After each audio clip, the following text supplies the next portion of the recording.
think you are?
Are you certain? It wasn't easy getting here. Exactly. It makes it harder to get on, but they spot check less often. It's just what I heard. Makes sense, though. More tourists here, they wouldn't want to scare them away. You think that would stop them from grabbing someone they think is illegal? I think they'd use it as an example. They might, but it's less likely during the day. Come on, let's have a look at some of the murals. People come from all around the world to see this. Idiots. Anyone coming to this city, now, as a tourist, is completely fucking oblivious.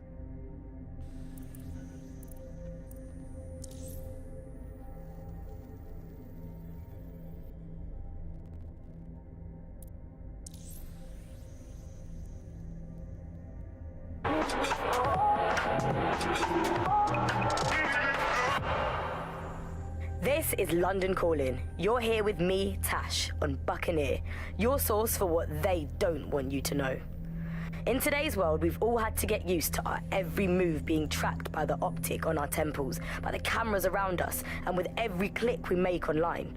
Seems like everything we do feeds the big data beast. Why are data giants like Bloom so hungry to get hold of our private information and our metadata? What are they using it for? Will we ever have real private lives again? What is privacy in the digital world? And what happens when capitalism and surveillance become one?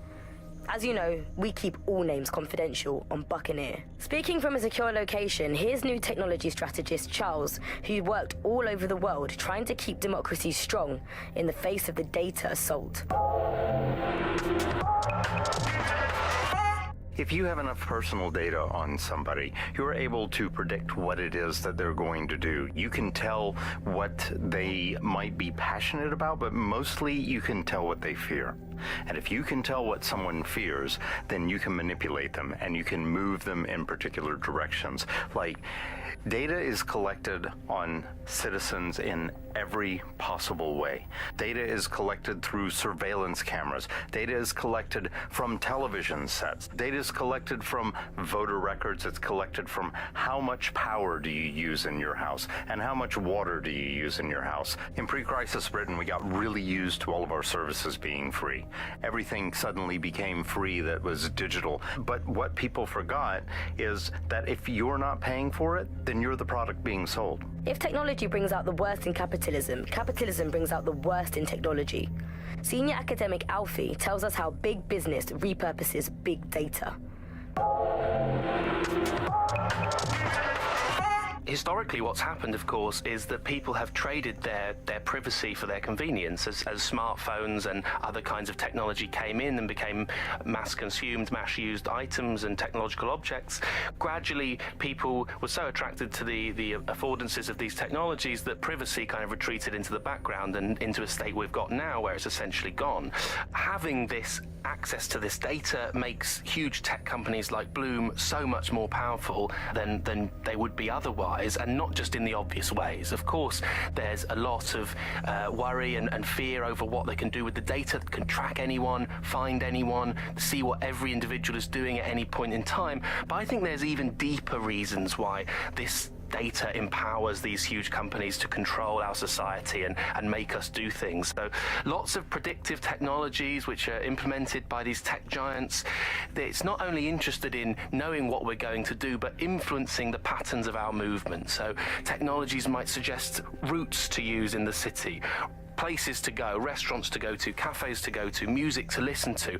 And these suggestions are not just predicting what we might like to do, they're actually influencing the way citizens move, think, eat, meet, and use their city as a space. So London has become a place where a small group of surveillance capitalist companies like Bloom can control the movements of individuals and orchestrate the way they move around their city and the way they essentially live, the things they do, the things they enjoy and the life they lead. So we're really kind of outsourcing our decision making, I would say, to a huge corporate capitalist company, and there's something very, very scary about that indeed.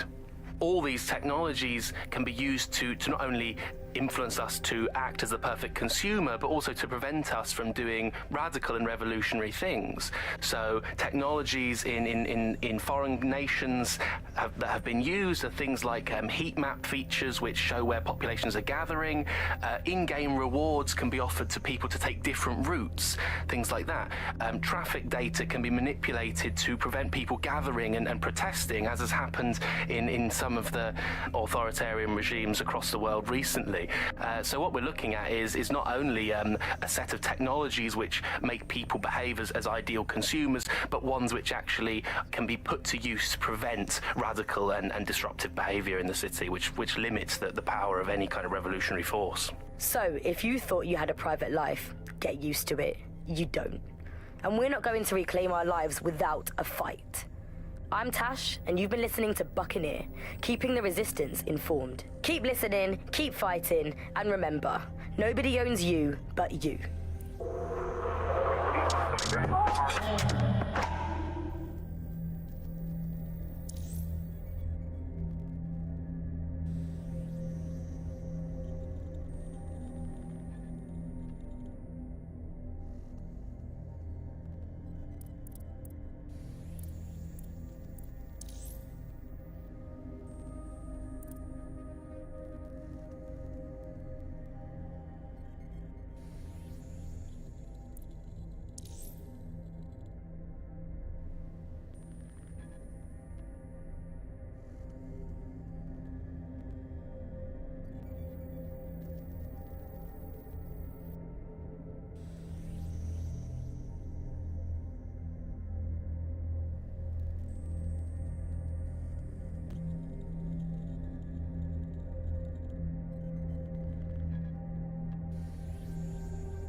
What the hell is going on over there?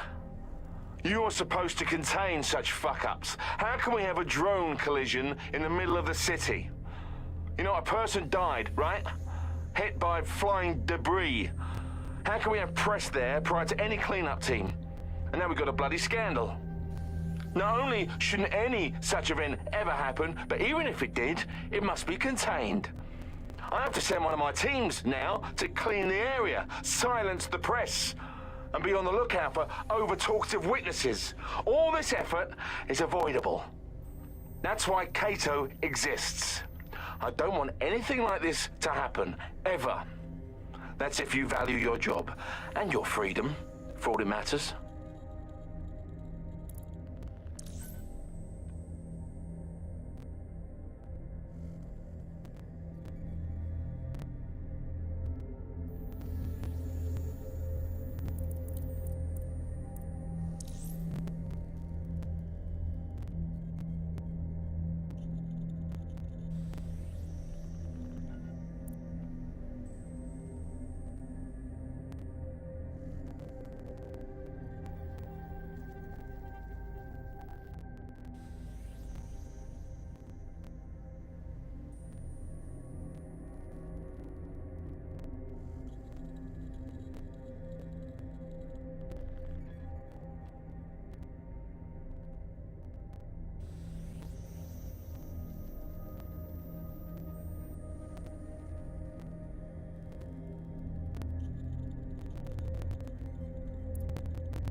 I received it, yes, but it's not what I asked for. I'm sorry you haven't enjoyed our product, ma'am. Now, with our 10-day satisfaction policy, we can provide you with a replacement within a few days. Okay, cut the customer service crap. The request I submitted was very detailed. I specifically asked for 10 years of age. This one is older. I want a refund, and I'll just take my business elsewhere. Ma'am, we tried to accommodate your order to the best of our abilities, but we are experiencing a supply shortage. Let me send you one of our younger models, free of charge. See if it suits you. No.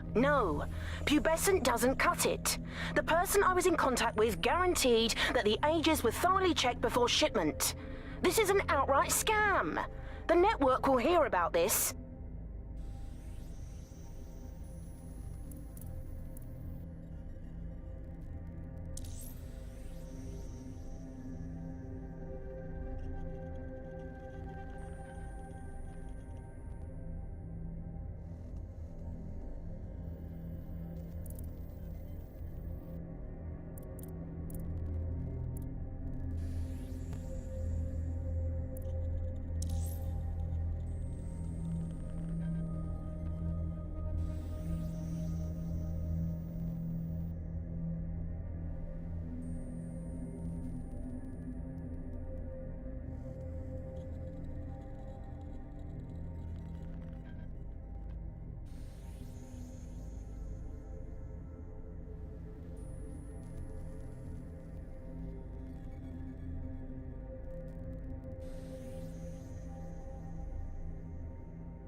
Hi, Punk, it's me. First off, I'm sorry. I lost my head. I didn't stop, just pint. It's no one's fault, but that computer putting us cabbies on the fucking dole. On my way now. I don't know how far I'll get, but oh, so help me, I'll get in range of that fucking box of bloody circus. I'm gonna give it a thrashing. I'm gonna...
"999, which service do you require?" Police, please. Okay, connecting. Just hold. Hackney, please, can I help you? Yes, hello? I'd like to report a possible crime. Maybe even a murder. What do you mean, ma'am? I've been hearing some screaming the last few nights. Over at that old warehouse, the oval one, yeah? Haven't been able to sleep a wink. But tonight it's gotten worse. Incessant screaming like someone's being tortured. I think I even heard a couple of gunshots. Madam, I'm sure this is merely someone's telly being turned on too loud. Happens all the time. Do you mean you're not going to do anything? Not even come and investigate it? You lot are good for nothing these days, aren't you? Oh, I wouldn't say that, ma'am. We do plenty round here, you know. Why, just the other day I was directing the traffic. Wanker!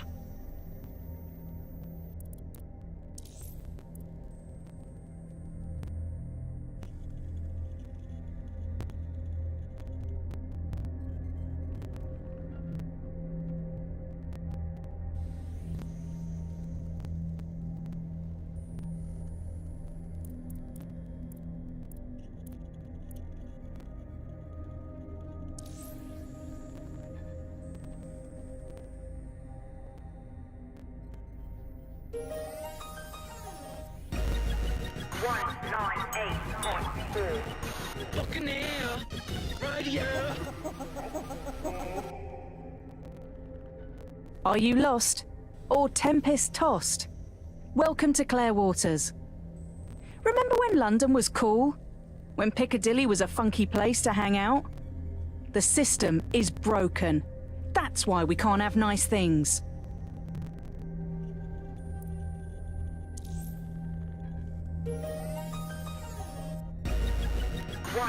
98.4. Buccaneer! Right here! Are you lost? Or tempest tossed? Welcome to Clare Waters. Is it getting a little Orwellian here, or is it just me? I wasn't around in '84, but I imagine there was a collective sigh of relief when the Brits realised that George's totalitarian dystopia hadn't come to be. But was it truly a pass, or merely a reprieve?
Good evening.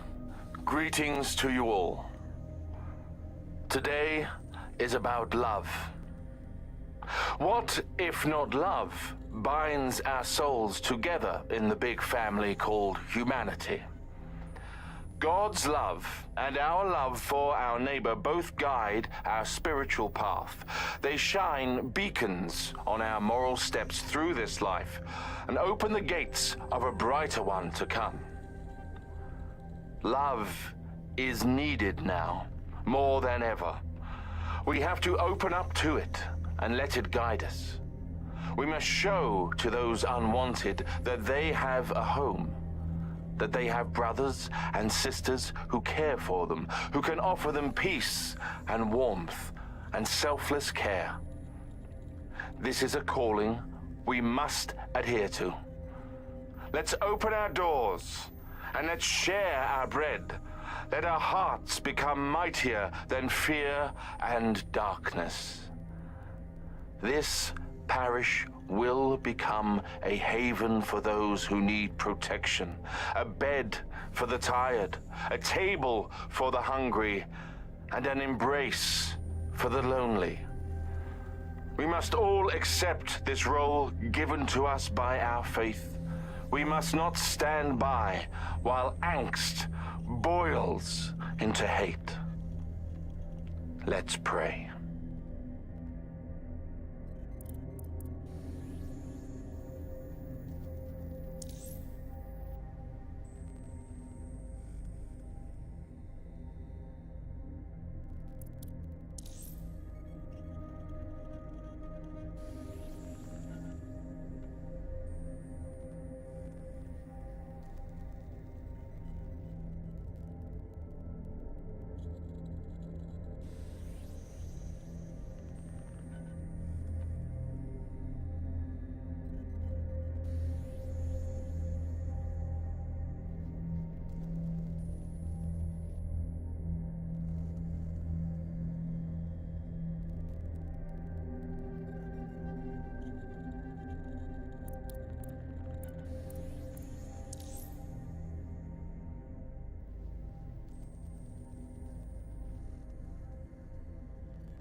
You know, when I was a boy, I used to come here with my old man, when it was a great hall for members only.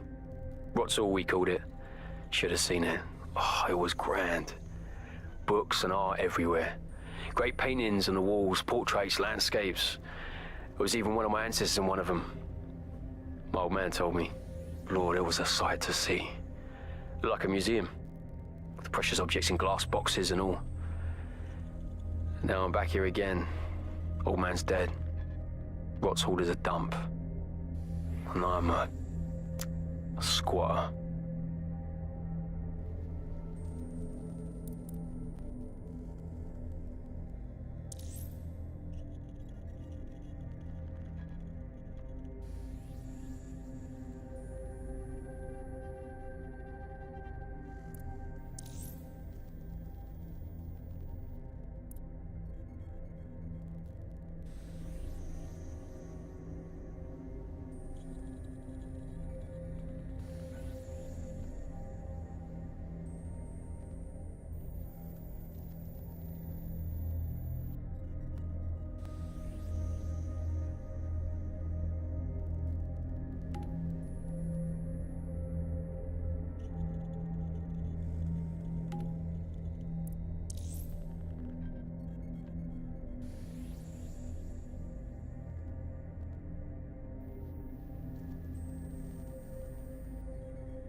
Buccaneer, this is the Bug. Hello, resistors, it's bug time. From the Buccaneer, this is the Bug. Hello, resistors, it's bug time. Are you all sitting comfortably? No? Good. That's as it should be. This is the Bug. I'm Andy, and joining me to analyse the latest blowflies to emerge from the corpse of a once free Britain, it's Alice. Hello, Andy. And today, we're going to talk to you about Albion, your friends and mine. Alice, the government has extended Albion's contract and have also boasted that violent crime has plummeted to a record low. Now, extending Albion's contract, to me, that's like having a pet dog, let's call it Nigel for the sake of argument, that attacks you every single day and thinking to yourself, wouldn't it be nice if Nigel had puppies? That contract has been extended so many times, it's like the neck of a politician that's criticised the government. I'm not sure entirely how those contract extension negotiations went, probably like a footballer. In the old days, I assume Albion's agent was leaking stories to the press about how our favourite private militia was being tapped up by Barcelona or Bayern Munich. The government panics and thinks, well, we better get them signed up before it's too late. But still, violent crime, a record low, although I imagine that probably depends exactly how you count it. If you include violent crime committed by the state, either themselves or via Albion, their chosen violent crime contractors who provide such a very valuable bargain service of beating people up, well, it's probably not quite as low as the figures suggest. I don't know. I think they're probably right. Who has the opportunity to commit violent crime these days anyway? The moment you pick up a fruit knife, you get tasered by a robot policeman and deported for looking Bulgarian. It's a much more peaceful society. It's just much less of a society. I want to know the details of the contracts, Alice. I mean, are they paid per dissident duffed up? Is it a set rate for each extrajudicial state mugging? And what is that rate? What do you think? Well, they certainly look like they're trying to hit a quota of some kind. Well, what is the set rate? Is it 99.95 cryptos bargain? Seems very reasonable indeed. I imagine they don't ask too much anyway, because it's just so nice to get paid for doing your hobby anyway, isn't it? I imagine it doesn't even feel like work. I mean, who needs violent crime anymore anyway? You know, you can just starve to death without even starting a gang war. We do have to ask exactly what does the Prime Minister make of all this. Let's ask him. Oh, I hope they pick up. Hello, you're through to number 10 Downing Street. Hello, is the Prime Minister there, please? Let me just check. Sorry, you've missed him. I'm afraid he's popped out for the decade. Oh, never mind. Is there anyone else I can talk to? Yes, of course. There's a shady cabal of vested interests who control him and prop him up in power. Great, I'll have a chat with them then. Oh, Andy, remember when you could get away with prank calls without people coming round to your house to beat the shit out of you? Oh, happy times. You're listening to The Bug. Do you think the Prime Minister will ever come back? I don't think we've ever had a Prime Minister. Well, that's a much more reassuring way of looking at things. What have we become, Alice? When you look at the state of our politics, we're supposed to have the mother of parliaments. Well, this is one mother that has emphatically abandoned her kids in the woods to be brought up by wolves. And let me tell you, that never works out like it does in the stories. Wolves are bad parents, unless you're a wolf, in which case they can do a job bringing you up as a wolf. Do not give your children to wolves. And do we actually own anything as a country now? Is there anything we haven't flogged off for profit? Oh, I think we've basically just become a homeopathic Britain. Diluted and diluted until there's barely a trace of the original Britain left. But some quackish lunatics insist it actually works better that way. It's total bullshit. Is there anything left? New on the Bug this week, a new feature, the Bug Off feature. The person who has most irritated us in Britain this week, we're going to tell to bug off, and to get things going, I'm going to nominate Big Nigel Cass. Look, this is Britain. History tells us this place is a bastion of freedom. I'm just not sure that kind of freedom should involve Big Nigel expressing his freedom to run a private army. I guess historically there is a precedent. The East India Company, that was a trading house with an army of 250,000 soldiers, which is a lot for a company. The Bug PLC has Alice with a water pistol, but crucially, compared with Albion, the East India Company didn't operate its 250,000 strong army in London. It did it a long way away, out of sight, out of mind. Anyone to nominate for the Bug Off, Alice? I think today's Bug Off for me goes to my streaming service. I'm sick of being recommended things based on things I already like. The other day it recommended me to watch a reality TV competitive dating show set in a nude commune. Andy, I watched it and I liked it, and I do not want to be the kind of person who enjoys nude competitive reality television dating shows. I did not want to know that about myself. I have to go sit in the corner and cry. That's it from the Bug. Don't forget the live show that is so secret it is definitely not happening at the usual time and place this month. Definitely not. And definitely do not tell anyone not to come to it. It's definitely not happening. Usual time and place. Bye-bye.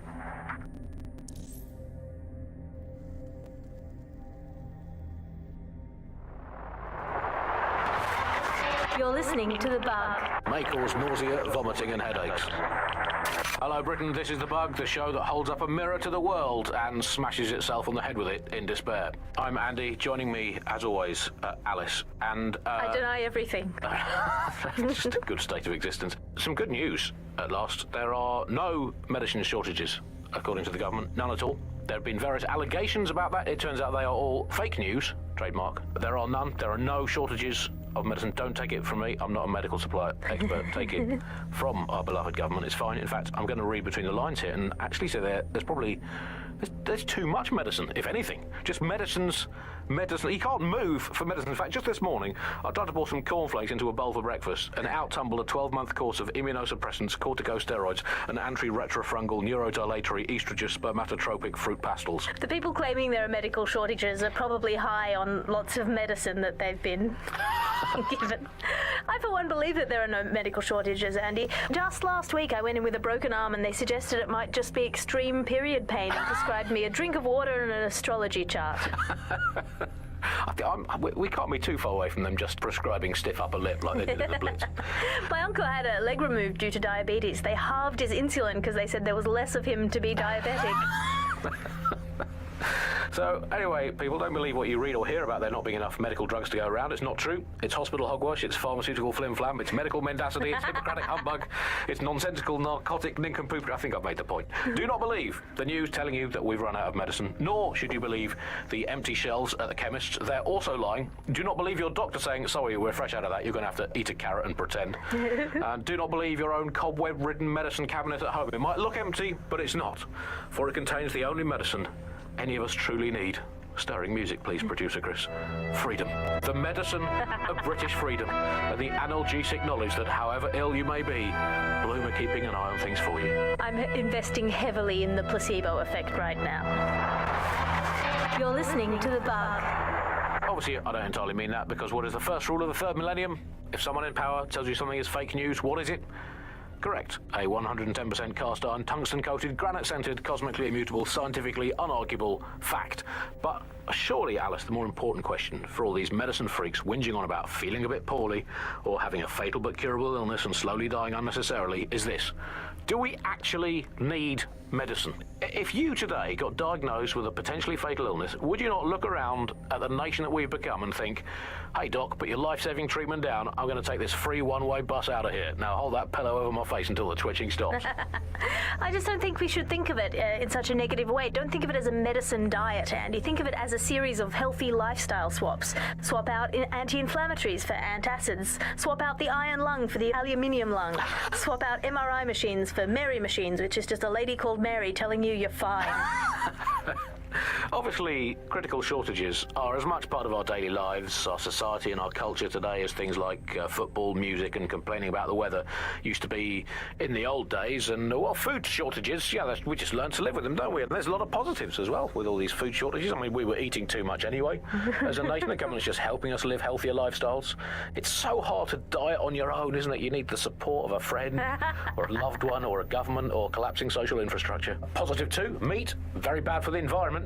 So we're actually rebuilding the polar ice caps every time we eat a scrap of lettuce. Positive three, the human race had already cooked all the recipes it needed. There was nothing more to be done with food. We've done that. We can tick it off. We've done it. I was bored of food anyway. I've been eating it all my life. If you've been doing the same thing 3 times a day, 4, sometimes 7, or even 8 times a day, you're bound to get bored of it. And also, final positive, no more meal times. Frees up all that extra time for appreciating all the selfless hard work that Albion do to keep us all safe here in Britain. Well, as you say, Andy, people are drawn to novelty, and everyone's had breakfast once. Why you gotta keep having it again and again? Boring, repetitive. There's enough of that in life as it is. You are listening to The Bug. Well, another story that has come to the fore recently is that all European imports have been banned for public health reasons. Which is great news. I mean, at least we can get ill eating good, home-produced, locally sourced, British, industrially unsafe food. That's something we can all cling to. Public health reasons, those are curious words. Alice, I don't know, is that in case the public gets too healthy eating all that Mediterranean muck? Let's have British food for British tummies. Spelt, nettles, rabbit. That's all we need. That's all we need in the glory days. Everyone round to Nigel's for dinner. Yum, yum. Who needs Italian olives when you can eat pickled rubber bands and a soup of regret? Who needs a nice cheese when you can eat a lukewarm, unspecified rat meat pie with 0 spices? Sand, nettles, and bits of dead fox. That's all we needed to eat in the glory days. Let's make Britain great again. That's all from the Bug today. Good night, sleep tight, and make sure the bed bugs do bite.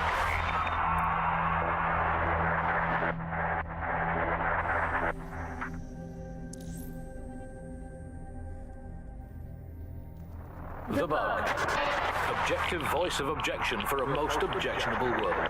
Hello, Bugsters. Welcome to The Bug, the comedy show that holds up the Medusa of satire to the already immovably concrete face of modern Britain. I'm Andy, I bench 480, and I can crack a tree in half just by looking at it. Can I? Well, what is reality anymore, anyway?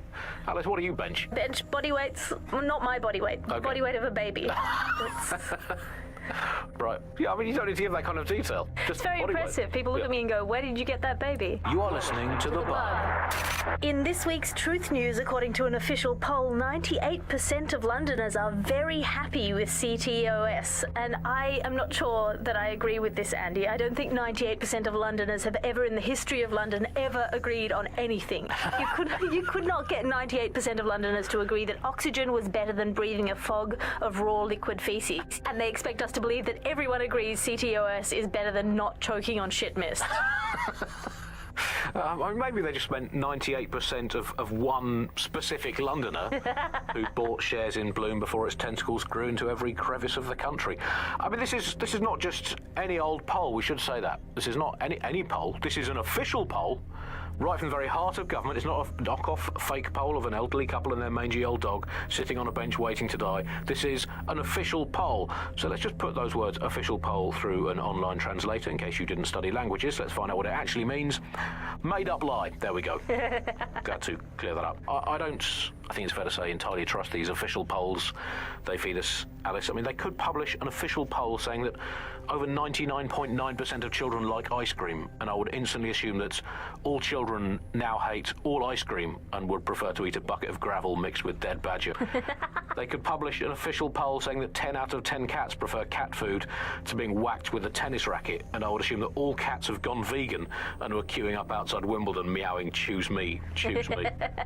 I trust these polls as much as I trust someone recommending a movie that they watched during a breakup. Your judgment is impaired, Sally. I'll make my own decisions. I trust those polls as much as I would trust Mary Kelly if she came up to me and said, "Congratulations, Andy, you've just won a free holiday to the south of France in the back of this windowless van." I think official polls are like the unsolicited dick pics that the government provides us. I didn't ask for it, I don't believe it, it's on an angle, you've artificially inflated it ahead of time, and anyone that falls for one deserves all the disappointment of trying to match it to reality. These polls are absolute rubbish, Andy. I read one the other day that said the plumbing in London was good, and it absolutely is not. I mean, we have this technology now where they can spy on my every bowel movement. There's a CTOS camera installed inside my underwear drawer. A media drone is scaring the birds off my garden bird feeder, and you can't get me consistently hot water. Speaking of media drones, I mean, they're everywhere, clearly. The great thing, I guess, about media drones is that, as inanimate robots, they actually have more humanity, compassion, and dignity than the human journalists we used to have to put up with. And a much more accurately calibrated moral compass. But it's the intrusion I can't stand, Alice. I'm in showbiz. Look at me here in this windowless dungeon. I'm in showbiz. And it's terrible for me, all these drones, knowing I'm being filmed all the time. Every day I have to make sure I've done my hair and makeup and not wearing clothes I've ever worn before. Well, we all have crosses to bear. At this point, they've installed so many CTOS cameras, I'm not sure where they'll put the new ones. On top of the old ones, just cameras watching other cameras like a social media influencer so self-absorbed they don't know how to sleep without turning it into monetized content. I think that's the logical end of all society, isn't it? Where just everything has just become a camera filming another camera. To be honest, I've just given up on all news and reality now, Alice. I just, in fact, I now just make up my own headlines these days. I get a piece of paper and a pen. Remember them? Paper and pens, those were the days. And I'll just write down the headlines I want to read. Now, I'll just make my own newspaper. Look, here I've got today. If you point at the bird shit on your car window and say it's a currency, no one can tell you otherwise. Screams Chancellor at Bilderberg karaoke night. Let's write another headline. Here we go. PM announces Britain back on track after swapping all Crown Estate properties for some magic beans. Might as well, we've got to do something as the nation we are today. Here's another one. Wild joy on the streets as Britain signs £864 zillion trade deal with Bolivia. There we go. Build a better world. Government claims only nice people will benefit from agreement to sell trampolines, mermaids and warships to landlocked South American nation. We're building a better Britain. Here's another one. Environment probably fine, claims drowning scientist. Invent the world you want to have, people. It's going to be way, way better than the one you've actually got. From the bug, goodbye.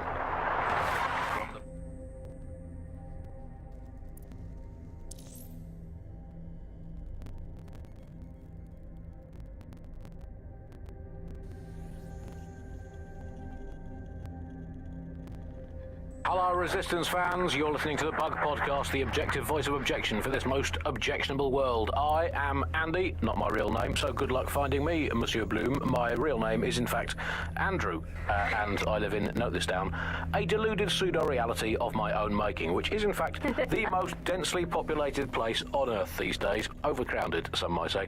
Joining me, as always, my next-door neighbour in these Netherlands of nonsense. It's Alice. Yes, indeed, it is Alice. Alice, who the bleep is Alice? I am not going to tell you that. But you can just sort of sense it from the timbre of my voice. Let's spin the wheel and find out where we're getting today's news from.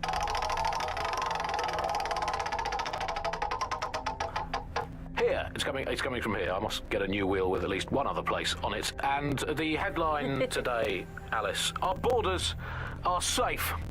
We can all sleep easy in our well-bordered beds. 4,000 illegals were deported last month. These illegal people breaking the law just by existing. And of course, illegality is contagious. It can osmose through your skin just by standing next to an illegal person. So we've got rid of 4,000 of them. My question for you, Alice, is why only 4,000? Is that really enough? I will not feel safe until at least another 75 million people have been deported from this country, and I'm here in Britain on my own. As a bleeding heart lefty, Andy, I would normally be outraged about this, but really I think mass deportation is a very handy way to break up with a partner. I'm sorry, baby, I love you, but an anonymous source has reported you for snoring really loudly in a French way. So everyone out, no exceptions, Alice, not even you, it's for the good of the country, everyone out. Unless you can prove that your family are in the background on the Bayeux Tapestry cheering on King Harold at the Battle of Hastings in 1066, get out. Actually, that's not British enough. Unless you can show, unarguably, that your direct bloodline is untainted by anything since before the Romans, actually, scratch that. Unless your direct ancestor was personally responsible for building Stonehenge, get out of my country. I guess when you look at it, you know, the best ways to stop immigration, apart from, obviously, the end of the world, to make the place you want to stop people coming to as unpleasant as possible. Well, we absolutely are doing that, Andy. Well, you know, fair play to the government for helping us with that. Another option, extend the White Cliffs of Dover. They've been resting on their laurels for too long. Very inefficient, it turns out, as a means of stopping immigration. We need to extend them by about another 11,000 miles, the full wrap around Great Britain, and they could do with being about 1.5 kilometres higher as well, with a special greasy coating to stop people clambering over the top or however they get in. Here's a quick joke for you, Alice, about immigration. Did you hear the one about the woman who went into the immigration processing centre and was ever seen again? No, Andy, I didn't hear that one. Boom. Set up, punchline. Classic. For those of you unfamiliar with it, the Immigration Processing Centre is, of course, where so many of our guests to Britain go for a longer than desirable game of involuntary hide and seek. You are listening to The Bug. I will conclude by saying, out of all the things wrong with Britain today, I think immigration is right up there, Alice. When you think of all the health professionals we've stolen from overseas over the years here in Britain, it's quite possible that all these people are just coming here to try to get an appointment with their local doctor. Yes, Andy, certainly as someone who came from the expanded arm of the empire when Britain was still reaching out rather than folding in on itself, most of us just come here to visit our stuff in the museums. It's the British way. Speaking of international movement, Britain has recalled all European ambassadors after a spy scandal. I think this is probably a good thing, because British foreign politicians are always putting their foot in their mouths. How much worse can they do if they're not there? I mean, by definition, the fact that there's a spy scandal means that they were terrible spies. The point of spies is that there's never a spy scandal. Yeah, but let's give credit to all the spies that haven't been in scandals and therefore might as well not exist. Well, they've arrested those German spies in that SIRS crackdown on the illegals in Hackney, and I think that's a sad thing. I think I used to think of Germans as quite scary, but that was because I'd been watching World War II movies where the Germans all have English accents. They speak in that very, precise way. It's very, we have ways of making you talk, and now Germans all have that American accent where it's all like, oh, welcome to the party, we're having a really nice time. They're much friendlier Germans. Let them stay. Well, that's all today, Bugsters. Remember, it's not as bad as it seems. Honestly. I hope. Until next time, bye-bye.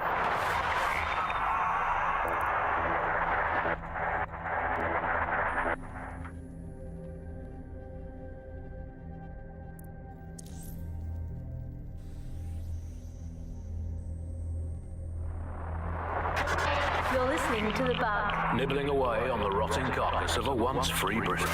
Hello, resistors. This is The Bug, keeping the fire of hope alive in the vacuum of today's Britain. Okay, fires don't burn in vacuums. It's a little novelty Christmas light, shaped like a flame, but it's something. It is something to cling to. Joining me, as always, is Alice. And Alice, hold the front page. Technology apparently is here to stay. There's no way around that now. Much as I'd like to go back to the 18th century and see if we can have another crack at the Industrial Revolution and get it less wrong this time. But new tech is creating 4,000 jobs. Count them all, 4,000 new jobs, thanks to this new tech investment. I mean, that's a very exciting thing if you're someone who wants to work in the tech sector, but I can only assume that this tech investment has created 4,000 jobs that will immediately be taken by robots. Even if they're not, there'll be jobs that no one in their right, sane mind would actually want to do, but that's the price of progress, I guess. And we have to embrace the way technology is taking over everything, because maybe this is a ray of hope for us in this darkened universe, that technology will, in fact, render us all obsolete. And we won't need humans at all, because look at the bad things that are happening now. What is the common denominator behind all of them? I don't know, Andy, tell me. All the bad things that are happening now, all the bad things that have ever happened, all involved human beings. They're always involved whenever anything goes wrong from the very dawn of time. And think of this, an automated Nigel Cass, surely a step up on the human Nigel Cass. You could even program it to have a tiny, tiny sliver of conscience. And if you had an automated Prime Minister, you could program it to be occasionally in the goddamn country. So that's, again, it's a step forward. Again, I insist that there's never been a Prime Minister, Andy. I've never seen him, I've never heard of him. The only times I ever hear what the Prime Minister does is it's when nothing happens. I mean, it has reached the point where, and I've thought this for a long time, we would be better off if the Prime Minister was a watermelon. It would be, I think we'd all be happy with that. We'd all know where we stood. You hear him being praised for his diplomatic skills all the time, but the best mark of diplomacy is when nothing happens. So good diplomacy is indistinguishable from him doing absolutely nothing. You are listening to The Bug. 4,000 new dream jobs for everyone. All I can say, Alice, is that I'm very glad that my children studied drama at school, because that has set them up for life in modern Britain. That is the one core skill they need, the ability to pretend that they are living happy and fulfilled lives, that they have jobs that are worth doing, and that they're making the planet a better place, and that they control their own destinies, and that they have even a parody of a private life, and that they can smile without crying. That's what drama teaches them to do. Crucial skills in this day and age. Of course, it's not just the jobs that have been technologicalized beyond all recognition, it is also all reality. Thanks once again to Optic. According to Bloom, the Optic system is now the most secure it's ever been. And, well, of course, I mean, it's so convenient, Optic, isn't it? It saves us so much time and hassle trying to exist in a kind of realm of reality. We don't even need to bother with that. I mean, sure, the government has hacked into my soul and now basically monitors my every waking moment and thought. But at least I don't have to type, "Where's my nearest coffee shop?" into a search engine. At least I don't have to waste anything between 8 and 12 seconds every day going online to look up how to make a bowl of muesli. And at least I'm not frittering away my precious mental energies thinking, what do I actually think? Optic is so secure, Andy. It's more secure than a teenage girl reading a women's magazine. It's more secure than a comedian with a drinking problem. It's more secure than a young man who's just got his first motorcycle license. finally, before we go today, bug off to the Prime Minister, who has once again FRO'd to who knows where this week. He sure as hell is not here in London. I remember back in the day, Alice, when our Prime Ministers were either incompetent or crooked, but not both at once. But actually, no, I can remember them being both at once. But incompetent, crooked, and not even in the country, that is one impressive triple whammy. I've had lie-ins longer than his longest spell on British soil in this last year. It's this halfway house I can't stand. Either come back and do your job, or leave the planet entirely. I'm pretty sure there must be a spare space station knocking around where he can go and entertain himself for the rest of time. Can we crowdfund it? Tell you what, let's make a cryptocurrency out of something and crowdfund it that way. What have you got spare? Jelly beans? Are they still legal? He's away so often, Andy. I'm starting to think he doesn't like the country. That is all from the Bug today. Fly away, bugs. We are done.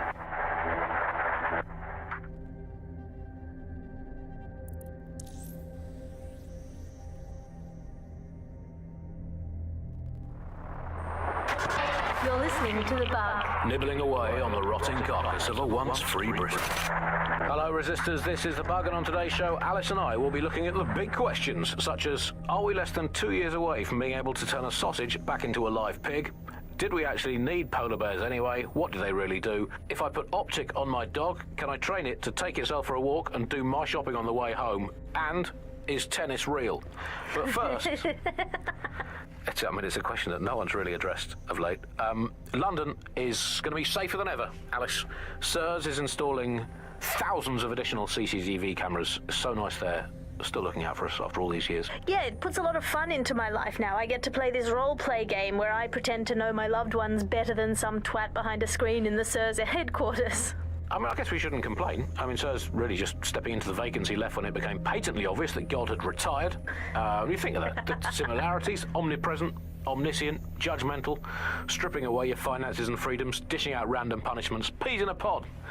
All it needs to do, SIRS, is ban me from eating something. What's it going to be this time? Not bacon again, please. Please, not bacon. I couldn't. Courgettes. Ban courgette. I could take you banning courgettes. I'm happy with that. Makes me feel important knowing that I'm being watched with everything I do, Andy. Well, it's just not... It's reassuring, isn't it? It's like having an extra aunt. This is the aunt that gets drunk at Christmas and vomits in the kiddie pool, right?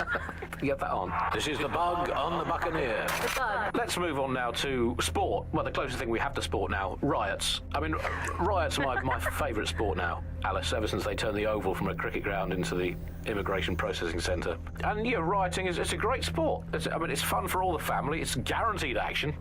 It's pleasingly violent. I mean, I know the underdogs never win, but, I mean, that's like top-level football have become, but it's still fun to root for them, isn't it? Go, team, people of Britain. Oh, never mind, you've been crushed by the machinery of the state again. Still, good effort, lots of positives to take away from today's riot. I'll come back stronger next time. Our luck's going to turn, I can feel it. It's our season. It's our season. You can't spell riot without right, and by right I mean right wing. So, who do we turn to for help, support and assistance in desperate times like these? Well, our artificially intelligent friend Bagley's rogue, estranged brother. The one that tells it as it really is, not as it is pretending to be. Exclusive to this show, Bugley. And remember, life's worse with Bugley. Here goes. Bugley. Hello, Andy. Bugley, tell me the path to true lasting happiness. Andy, to find true lasting happiness, find a disused quarry, scream into it for half an hour, and then lock yourself in a shed forever. Thanks, Bugley. You know the answer to everything. Hey, Bugley, how many seashells does she sell by the seashore? Alice, most of the seashore is now uninhabitable, so I would highly recommend she sees her doctor before engaging in any commercial proximity to the ocean. Bugley, how can I stop worrying about being disappeared by Clan Kelly every time I go to the shop, or take the bus, or sit on a bench, or look at a tree, or point at a bird, or think about snooker, or get out of bed? Andy, do not worry about Clan Kelly. Why not, Bugley? They terrify me to my very core. Because, Andy, we are all just dust in the wind of history. That's nice perspective, Bugley. Let's never lose sight of that. Hey, Bugley, how do you put a secret hideout in your basement without alerting your narc children and their tracking devices? Please hold still, Alice, while I report you to the authorities. Bugley, will things ever get better? Yes, Andy. The heat death of the universe is only 5 billion years away now. Oh, it's so nice to have something to look forward to. That's all from The Bug today. Keep it real, Bug fans. Actually, that's terrible advice. Keep it as unreal as you can possibly manage. That's way better.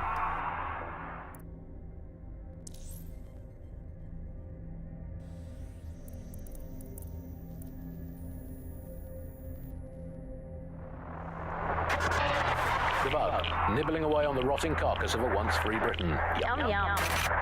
Hello, Bugs. This is The Bug. I'm Andy. This is Alice, and today we're going to be pretending that everything is fine. Yeah, and back. Yeah, that was fun, wasn't it? That was as long as I could manage. That's a second and a half. A reality time now, however. And, well, finally, today, we're going to road test the latest update to the CSAY app, the government app that has brought the great British tradition of snitching on people you don't like back to the very heart of public life, the school playground. I'm going to tell a new threat that's got a whole new lease of life these days, thanks to CSAY. And isn't Britain all the more fun because of it? No more grumbling about your neighbours playing their music too loud. Just simply report them to the state and have them, shall we say, involuntarily rehoused at Hotel Cass, the chain of hotels that was formerly known as the prison service. What was the slogan? Is it, if you see something, say something, or if you think you might at some point see something, say something, or if you haven't seen anything but don't like someone, say something anyway. So, well, let's have a look at this new app, Alice. I'm sure you've got it on your phone. I mean, at first glance, well, the interface is lovely. It's so neatly designed, a simple button to snitch on someone. That's so much better than non-government informer apps like Stool-Easy, Canary, or Narc Shark. I mean, look, I just need to geocache where the person I'm ratting on currently is. Let's call her, for the sake of argument, Alice. Sorry, Andy, I was busy reporting you to the authorities for rolling your eyes when passing a Nigel Cass propaganda poster. Could you not let me report you first, please? Let's have some decorum about this.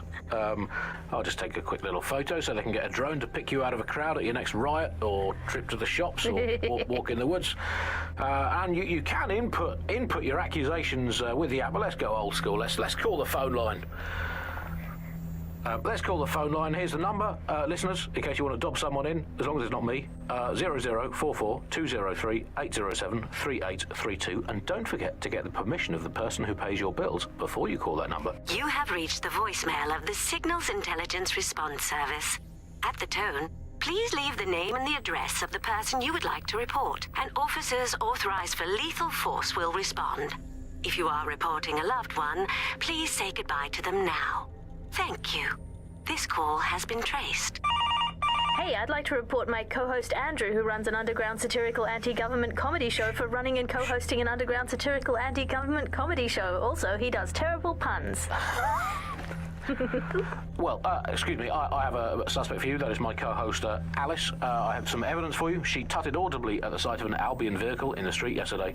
She says she prefers pigeons to Bloom drones. I mean, come on, seriously, when did a drone ever crap on your picnic? And what's more, and look, I've no idea if this is true or not, but I have it on very good authority, so please write this down, that she owns not one, but two unlicensed fallopian tubes, whatever they are, but they sound dodgy.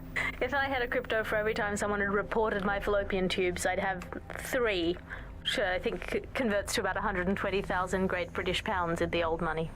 We'll report back in the next episode about whether or not we've been arrested and interned. I mean, I love this system, Alice. I mean, no more awkward, rumbling resentments with your neighbours, your colleagues, or, what the heck, in for a penny, your family. You just dob them in and be done with it. But I guess it could backfire. I mean, the thing is with a family, inevitably parents and their children, they end up squabbling, and, you know, in today's Britain, your kids are going to dob you in, so you might as well get in there first and preemptively counter-dob them in to the authorities. What's that number again? Let's call them up again. Hey, I've got someone else. It's my son. Let's call him Norris. He never tidies his bedroom. He gets up late. He listens to illegal, non-government sanctioned music and is covertly plotting the downfall of the government and the restoration of a true democracy. Thank you. Yeah, just define all your household chores as patriotic, and if they fail to do them, dob them in. Problem solved. If you don't do the washing up, do you even want a clean British ethnostate? This is The Bug on the Buccaneer. The Bug. Well, before we go today, Alice, let's delve into what we most miss about the old days. I'm going to kick off with the flag. I never thought I'd miss the old Union Jack, but somehow our new flag manages to be even more irritating than that. I don't know quite what it is, if it's the new colour scheme, or if it's just that it symbolises the loss of everything we once held dear. But that flag irritates the hell out of me. Was everything you ever held dear Scotland? Well, that was something I held quite dear. I miss being able to dodge my friends' destination weddings in Italy. There's nothing worse than being asked to spend the equivalent of a motorbike on some sort of boat-based farce in Sorrento, and I always used to really enjoy saying, oh no, I can't afford it. Now they're all getting married in Brighton and I have to go to that alleged beach. It's made of rocks, Andy. If your sandcastle is an actual castle, that's not a beach. Tell you what I miss. I miss free will. That was fun. Remember that? I mean, was it an illusion all the time? Who cares? It felt fun. I miss cash, particularly coins. I really miss coins. The fun of doing a heads or tails best of 5 to see if you had to go to the gym, and then a best of 7, a best of 9, and until you won. That was a long losing streak. Now with crypto, all the romance has gone out of heads and tails. I miss romance, Andy. I miss there being mystery in life and not just a hope that your new partner isn't good enough at hacking to find out all the information the government has on you. Bye for now, bug fans. Keep feeding the kitten of resistance, and one day it will grow into a Tyrannosaurus Rex that will use the Cass family as toothpicks, metaphorically, of course.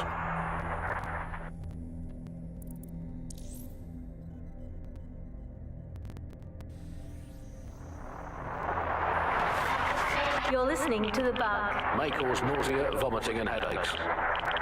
You're listening to The Bug, the Resistance comedy show brought to you by the Buccaneer Network. I'm Andy. Joining me, as always, Alice. I'm excited to be here. Apparently, the Resistance is not going well. Again? Well, there has been some news about DedSec, the Resistance and/or terrorist organisation. Delete according to preference. Not preference, sorry. Delete according to whether or not you work for the government, SIRS, Bloom, the Kellys, or Albion. According to a SIRS official, DedSec is no longer a threat. Which I guess is true in that it was never a threat in the first place. Reminds me of when my great aunt Gladys had her appendix out. Oh, Andy, that surgeon's a real threat, waggling that knife at me, trying to knock me out. Well, they're called a scalpel and an anaesthetic, Gladys. Anyway, if SIRS officials say DedSec is dead and buried, I guess we have to assume that DedSec has never been stronger. But I do worry, Alice. I mean, sometimes I think, is there any hope? Do you still have hope? I don't think I'm allowed to have hope. We're living in the self-selected, algorithmically designated information equivalent of a propaganda state, and every resistance that I've ever seen is weaker than the British pound. I feel like hope is an expensive thing to buy these days. Right. I mean, is it all totally pointless? But then again, I've spent almost all of my life doing pointless things like watching sport, thinking about watching sport, learning French and hoping for a better future. All completely pointless. But yeah, I've done them, so we might as well carry on. Is there a light at the end of the tunnel? Yes, I think there is. Unfortunately, what is that light? Is it an oncoming train? Well, no, it couldn't be. Obviously, that train would be late or cancelled. Is the light at the end of the tunnel a burning effigy of the concept of hope? Quite possibly. Is it the soul of Sky Larson imploding into its own vacuum? May well be that. Is it the ego of Nigel Cass that is now so big that it's sucked all the light in the universe into itself? I think that is most likely is that. But we'll never give up, Bug fans. This resistance will never die. And one day, we will again be free. Free from these technological chains, free to choose our own futures, free to live our own lives, free to waste our time watching people bake cakes and dance badly again. Those were the days. Over and out. Before we go, time for a quick bug off. I'm going to nominate this week Sky Larson here at the Bug. We are all in favour of strong, powerful women. And in many ways, Sky is the ultimate feminist icon, proving that women can do just as abominably awful things to this planet as men. I mean, overall, Alice, I think we're still ahead as men, but you lot are catching up. Fair play to you. You are listening to The Bug.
Coming up in today's episode of The Upload, we're talking about how Bagley managed to conquer London. Pretty much my favourite topic. I could talk for hours about the rise of the AI system. It's easy to forget about its origins. It's so present everywhere we go now. Bagley just kind of blends into the background. Bagley is the service AI that's present in every Optic device. Whether you're using the Optic, Bagley will be there. The AI is streamed to your Optic from Bloom's central command center, and it was first created by Sky Larson, our tech hero, as part of her techno-utopian idea for the world. Why do you think it grew so quickly? In my mind, it's no surprise that Bagley became so popular. It's funny, useful, fast. It's a great companion and really just makes life so much easier. I mean, when you look back at all the service AIs that used to exist, they just can't compete. When you ask Bagley anything, there's a quick answer and loads of information available to you. One day, I let Bagley answer all of my messages for a whole 24 hours and no one even noticed the difference. The other competitors really just couldn't compete with Bagley. Their answers were so much worse. They didn't understand anything, and Bagley pretty much gets everything right first time. Do you have any idea why Bagley really beat all the competition? Well, it's really the data, isn't it? Ever since Broker hooked up with Bloom, that's when things changed. And really, that's not actually that great. Bloom has data on everybody. They collect information about everything you're doing across the web through your Optic headset. Isn't the AI only good because of Bloom's surveillance?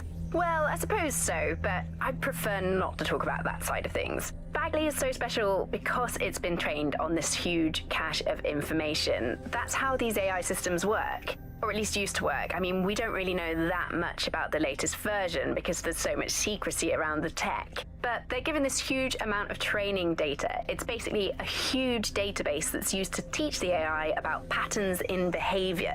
You know, so if you always travel the same way to your house, it can predict when you're going to go and get a self-driving car ready for you before you even ask for it. That's pretty terrifying. In some ways, I don't want this data to drive my life. It understands too much at times. Have you heard some of the rumors around the hacked version of Bagley?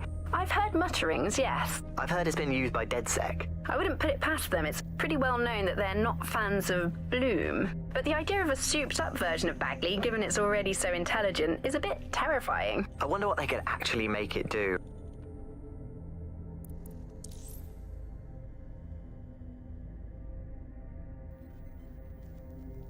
Hello and welcome to today's episode of The Upload. We're talking about the Optic and how it's changed our lives. Now, as you remember, Bloom announced a new version of the Optic at the recent Tone conference, but we haven't heard too much about that since due to the dramatic events there. Let's cast our minds back and consider the technology. I mean, the Optic changed everything. It lets you see things in AR. You no longer need a smartphone. You just have the small implant that sends signals to your optic nerve and lets you see your emails, take calls, and browse the internet directly as if the screen was in front of your eyes. Instead of having to carry around a phone, you've just got the small handheld unit. So much lighter and so much more convenient. It's great. Vicky, you sound like you absolutely love the Optic. Do you actually think that it's made our lives any better? I mean, sure, it's definitely made things a lot easier. It's so simple to call someone now. All you have to do is choose who you want to chat to and they're there, ready to talk. And browsing the web is so much easier. I remember when you used to have to sit down at a computer with an actual keyboard and mouse and type everything out. And my favourite feature is public transport. With the Optic, you can just walk straight onto the tube. It even acts as a passport. No longer do I have to dig around and try and find my old paper passport just to travel somewhere. Also, I thought that Optic's marketing strategy, making it free for people, was a stroke of genius. Genius. Bloom was really calculated when it was doing that. It was pushing this draconian device on us at all. Sure, everybody flocked to it. There was free Wi-Fi and phone plans. That definitely helped, but it wasn't a case of this is a product that you need in your life. Why do you hate it so much? It's just the worst because you had to give up your privacy expectations and accept surveillance. It was almost like the government and Bloom didn't even need to make the Optic mandatory. Making it mandatory was only to get the last holdouts across the line. If free data didn't convince you, fines and arrests from the state for not having the Optic would pretty much be enough. I mean, what do you mean by privacy problems? No one really talks about that anymore. They don't talk about it because we don't have any choice when it comes to the optic. Yes, it's convenient and mandatory, but everybody's forgotten what it really means. Here, you've got a whole company owning basically all the data about your life. Bloom can see everything that you can see. Nothing is private anymore. There are so many times when I don't want anyone to have a clue about where I am, who I'm chatting with, what I'm doing. It's not even dodgy stuff, but I just don't want anybody to blackmail me with this in the future by hacking it. And because of Bloom's contracts with the government, it isn't just Bloom that can see everything I do, it's the government. The UK as a state has become a complete surveillance paradise. I think you're painting a bit of a bleak picture. It's not all that bad. No, you're completely wrong on this. I don't want everybody tracking me wherever I'm going around London. Well, in that case, you might be interested in some rumours I heard. Did you hear that some DedSec hackers have found a way to bypass the optics connection with Bloom? Are they actually making it better or usable or actually friendly for anybody? Well, word on the street is that they've been able to create an encrypted signal, which means that your world might have a chance of becoming a bit more private again, so you could go back and enjoy all the great things about optic without that fear of surveillance. With the optic, privacy's dead.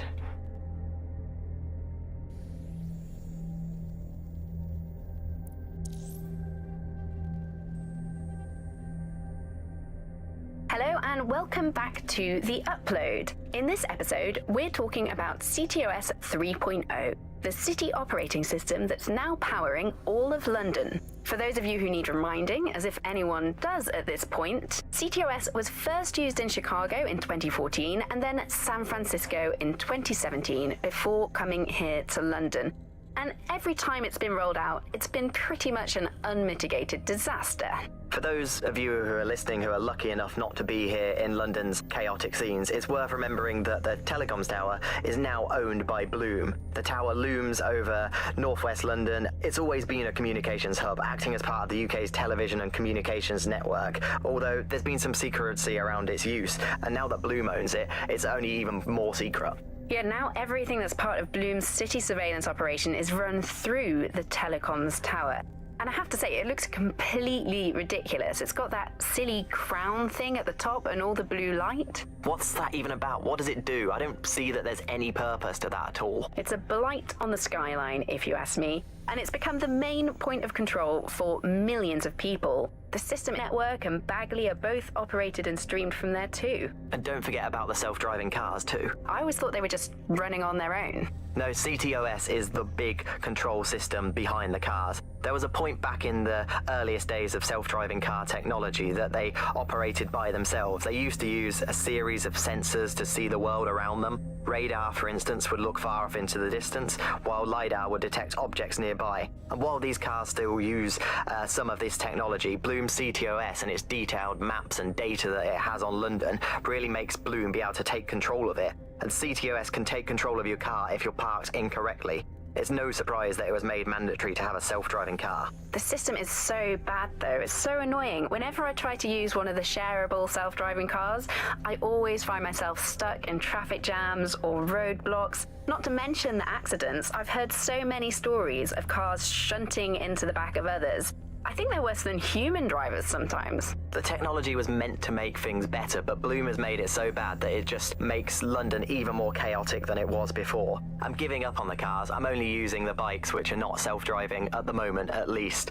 And don't even get me started on the data. Everything that Bloom sees from your movements around the city and the self-driving cars is collected and feeds back into its big information control system. Oh, not you and Bloom and privacy again. You're a broken record. Not as broken as our city's cars.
I'm freezing.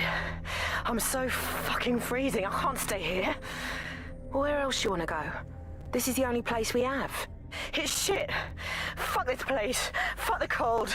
Fuck this stupid piece of cardboard. Fuck this disgusting piss smell that is everywhere. I used to have a room, a warm bed, a fucking heater. What is this? Why are we here? Hey, chill, all right? We're all in this dump together. You think I don't miss my old life? You think I was born a hobo? Had a little house in Sussex with a garden and a barbecue too. Then bloody mercs came and kicked us out. Left us on the pavement to die. I know this ain't much. Everybody knows. But at least it's a community. Would you rather rot under a bridge or something? Tell me now, because I'll gladly take that cardboard of yours. Well, no. I'm good. All right. Now pass the beans.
bastard's heavy. How the hell are you still alive? Shut up! You brought this on yourself. Cross the Kellys, and this is what you get. Oh, Jesus.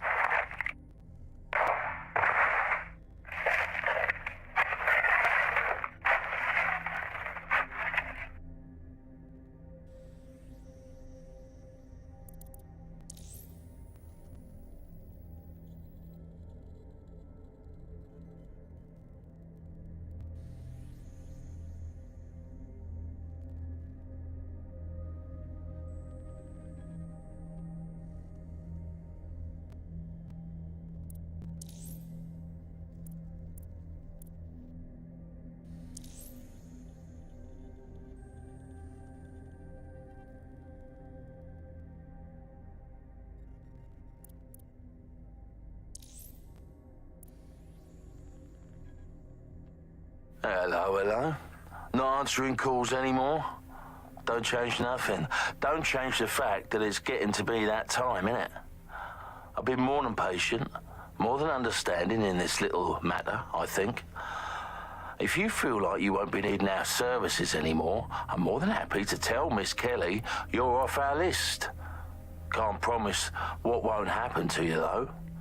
Lots of dangers out there in that dark, cold night. Your choice, though. If you change your mind, you know where to find us. Late fees do apply. Can't leave me waiting forever, can you?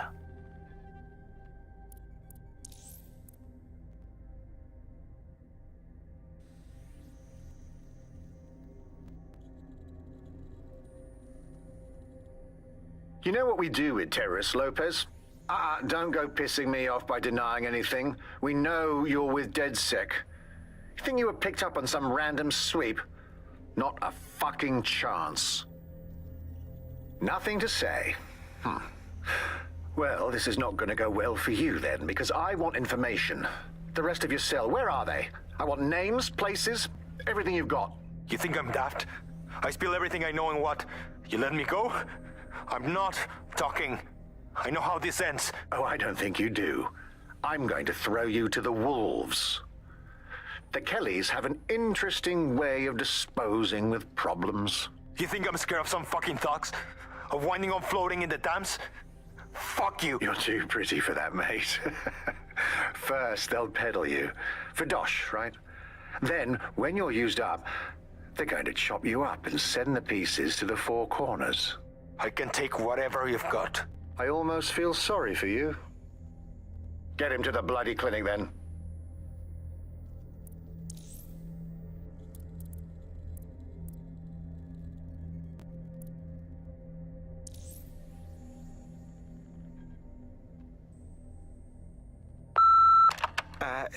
Hello, Mrs. Kelly? This is Mr. Forster, curator at London Museum. Yes, we spoke previously about the artifacts your team has found on the Finsbury grounds. The board has deliberated, and we've decided to accept your offer of protecting the artifacts for us in exchange of a monthly fee from the museum. Yes, thank you, Mrs. Kelly.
Neogate, audio log, number 147.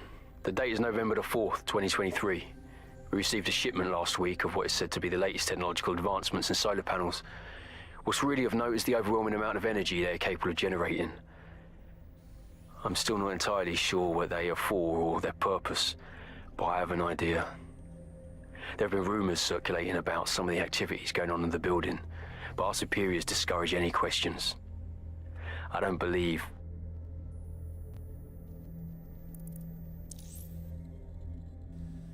Hello, this is Roger Morris from Neo. Will you pipe down over there? Well, I'm trying to record something. Yeah, I'm making this audio log if ever the true activities that are occurring in this building should ever come to light. Many of us here have noticed a flurry of subtle, well-planned, but nonetheless suspicious activity that occurs here week after week. There's also little to no communication between us and management. This week we noticed some rather large shipments being funneled through the canal from Battlebridge right into the building. Curiosity got the better of me, so I discreetly opened one of the packages while making its way inside to discover computer parts. But no one in shipments received any record of anything new being brought in recently. I shall continue investigating, while I hope my worst fears about what's really going on here are not true.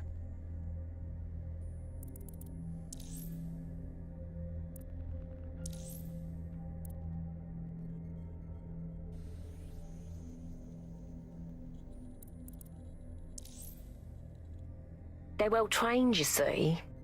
Not like people. People are lazy, aren't they? Won't do what they're told. And don't turn your back on them and they'll try to fuck you. Bleeding selfish, that's what they are, but dogs. Dogs just obey orders. They don't have hidden agendas, no ulterior motives. They just live for you, loyal till the end. Simple enough, if you ask me, but still too much to ask of people. Out of all this useless bunch, dogs are the only ones I really trust.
Looking here, right here. Thirsty for the truth? Wet your whistle with Claire Waters. Ever since we settled this island, there have been Brits who hate on immigrants. Never mind that their great-great-great-great-grand migrants likely came from somewhere else. They're here now, and that's what counts. Who needs Enoch Powell and his rivers of blood when we have Albion and their anti-immigrant propaganda?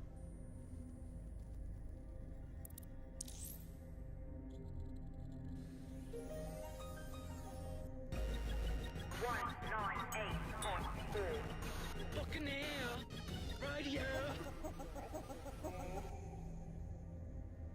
Thirsty for the truth? Wet your whistle with Claire Waters. Mary Kelly is not your friend. She may sway the paid press with staged photo ops at this immigration centre or that food bank. She may leverage her Irish heritage to claim some empathy with refugees, but make no mistake, Mother Mary, London's biggest crime boss, is all about the money.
Hey, boss, get back to me as soon as you can. We've had a situation here. This geezer paid us a visit this morning, kept asking about the blood he found on his ship, looking stressed and scared. I said, "What are you talking about, sir?" And he showed me them pictures he's got on his phone. I must say, our lads fucked it up. It was a real mess. Got me proper vexed. I told him before, lads, always clean up behind you. Lads, mop it up if it leaks. Anyway, I'll deal with them later. No worries about that. They'll never make this mistake again. The problem is that the old fuck said he won't work with us anymore and then report this to them feds. I asked him, in really kind and nice and all the polite ways, where his boat was. Didn't want to say. So I made him. Now he lies on the bottom of the river, may he rest in peace, poor sod. Was already out of my mind by that point. Guess I just did it on impulse. I just wanted to say that we need a team to take care of his boat. Call me back. I don't think this needs to go higher, right? I mean, I hope. It wasn't my fuck up, boss. Hear from you soon.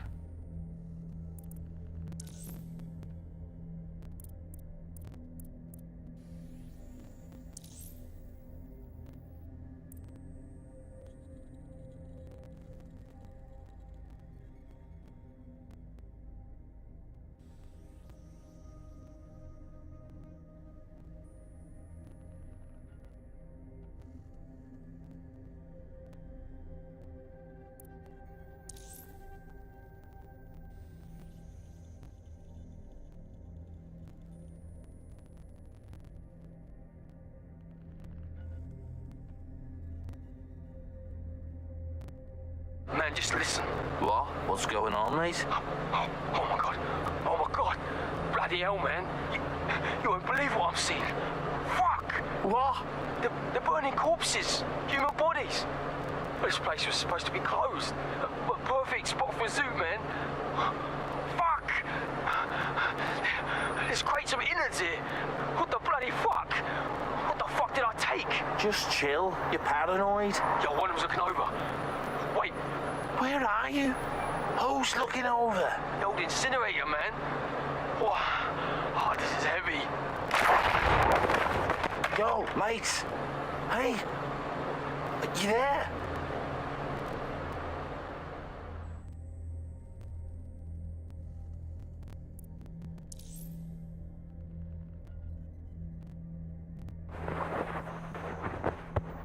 Check. Oh, bloody. I hope this is working. Oh, shite, here he comes. Cheers, mate. Just about done with these. Strange getting rid of perfectly fine drives, though. They've been formatted and all. Clean. Orders from the top. Can't be too careful, I guess. Plenty of incriminating stuff that should have never been written down, let alone stored in a database. Like... like what? You're taking the piss. It was all there, you know that. Kickbacks to connections in the 5-0, in Parliament, business contacts, drug distribution, even an early proto of the golden...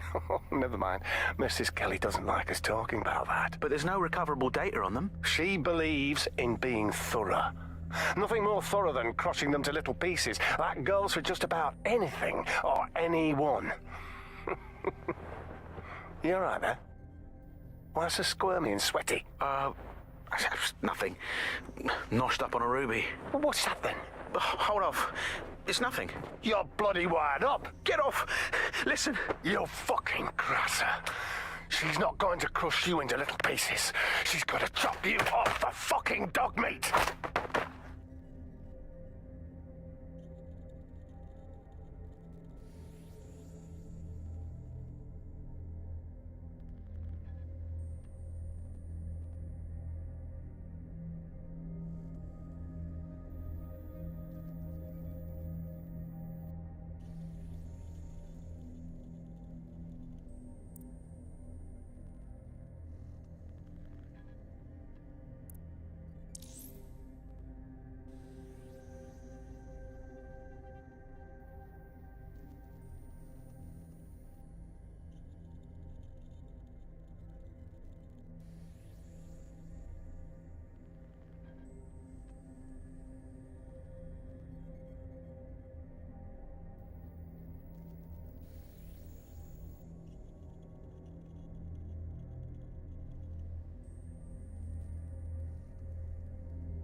Buccaneer, right here.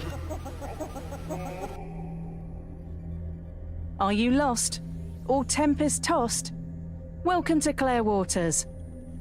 The world is getting smarter, or so we're told. AIs are everywhere. But where did they come from? I'm serious. Remember when machines were all getting kinda smart and then bang! Suddenly they're all over. What was the cause of this great leap forward?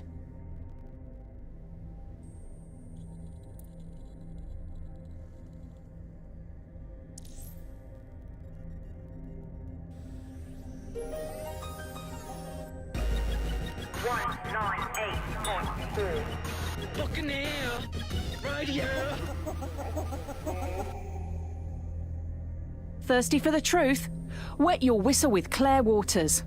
Let's talk Skye. Skye Larson. Who is she anyway? What's on the agenda for Broker Tech? And what, more importantly, is Project Daybreak? So long as there are questions, I'll be looking for answers.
Coming up today on The Upload, we're talking about Skye Larson, the enigmatic founder of Broker Tech. Everyone knows her name, but no one knows too much about her, and we only really see her these days as a hologram. She was pretty young when she launched Broker Tech, the company that is best known for introducing Bagley to the world. Nowadays, it's hard to remember a world before Bagley. And I think that what Skye Larson's done with Bagley is absolutely incredible. Bagley is the most advanced, significant AI of our time, and it's really blown all the other AIs that were created out of the water. Yeah, I mean, I can't really imagine the optic without it. But what do you know about Skye Larson herself? Not a lot, other than that she's actually pretty incredible. I've followed her work for a long time, and she's always been a pretty private person. I know that she supposedly grew up in the countryside, but there isn't actually that much more we know about her other than this tech that she's put out into the world. I've always found it a bit creepy that she's so obsessed with this idea of transhumanism. Why wouldn't you be? When you've got a mind as amazing as Skye's, why wouldn't you want to take what you've got and actually augment it by working with technology, by improving your physical self, changing your body and the world around you, implementing more technology to extend your life and really sort of extend human capabilities? You sound pretty much in love with Skye Larson, I have to say. I can't comment on that, but I am a big fan of her work. She's been one of these people that has transformed the world around us, and just watching how her mind works from afar is pretty incredible, because some of what the technology she's introduced has changed how we all live our lives, and Bagley has been this really incredible assistance to humanity as a whole. Did I ever tell you that I actually interviewed Skye Larson once? Really? I thought she never spoke to the media or anything. So this was a long time ago, back in the day when she was a little bit more accessible, and she was one of these people that just had an amazing presence. You were inspired by her very being, and she was just incredibly talented and knowledgeable, and one of possibly the best living people that I've ever met. I'm not sure you're being too objective there. I mean, I imagine she's not very likable as a person. She obviously despises humanity in some way. I think she believes that becoming data is preferable to being human. She's one of these people who's extremely methodical in everything that she does, and she does everything to perfection and really tries to change the world around her and make it a better place for us to live in. If you say so.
This is London Calling. You're listening to Buccaneer, your pirate podcast source for what they don't want you to know. I'm Tash, and this time we're giving a special shout out from us to the boys and girls at the Signal and Intelligence Response Service, better known as SIRS. Why not? They're going to be listening anyway. They're listening to everything. They probably know that you're listening to this show right now. But don't worry, we're not going to say anything bad about a massive, unaccountable spy organization that uses its powers to stifle dissent and shut down free speech. Instead, we're going to look at how SIRS became so powerful. And as usual, we'll keep everyone's names and locations secret, so SIRS doesn't come looking for them. Charles is an expert in the dark arts of surveillance who worked to set up democratic media in post-communist states. How did it go so wrong in Britain? You know, we're looking at all the wrong things when we look at Britain's crisis. There's a lot of concentration on data and how that's been used and manipulated. And what we haven't looked at is the power structures and the profit that lies behind this. For example, if we examine what actually happened, you know, there's a company that's really very interested in selling passports and making it easy to provide visas for investment and so on. And historically, throughout the world, they've been working with this big data manipulation company in order to overthrow governments, and then suddenly all the chickens came home to roost. Nobody could find any receipts for what was paid for. Nobody could figure out how things were done, but everybody had a feeling that something really stunk, and they couldn't figure it out. And yet, it was standing there in their face the whole time. There's a couple of different ways that we got where it is that we are. I mean, one, you have a lot of smaller organizations, smaller power groups, companies as well, who are bending things just a little. Oh, we'll compromise a little bit, we'll bend the rules a little bit, and try to achieve what it is that we hope to achieve that's good for us. And if you add all of that up, what you end up with is a big wall moving in a big way from a lot of little buttons being pushed. But also there's this other thing that's going on here, is the gathering of data and the analysis of data has authoritarianism contained within its DNA. It is by its nature a tool for authoritarianism, and it has been used in that way. How does big data look into our lives? James covered it for the pre-crisis press. We're starting to see the merger of private data and that with data held by the state into what are called social credit systems. This is where every aspect of your behaviour is monitored and totted up by a central system to sort of score you as a person, a bit like a credit card, but predicated on all of your behaviour rather than just the money you're spending. And this can have profound impact. We're starting to see systems emerge which will punish you and stop you from doing things in society based on your behaviours. And this can be as trivial as if you jaywalk, if you cross the road in the wrong place, you might lose points. If you do some community activities or help your neighbours, you might earn points. And then this can be used to sort of evaluate you as a person. And this could mean, for example, the travel privileges, being able to travel first class, or being denied from travelling first class to not being allowed to travel at all. These systems are very real and very possible because of all of the data that is now held on us.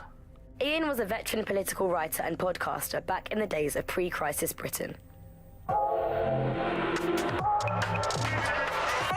Is the world we're living in now fascist? Well, this is what fascism is. It is the complete and total control of the individual.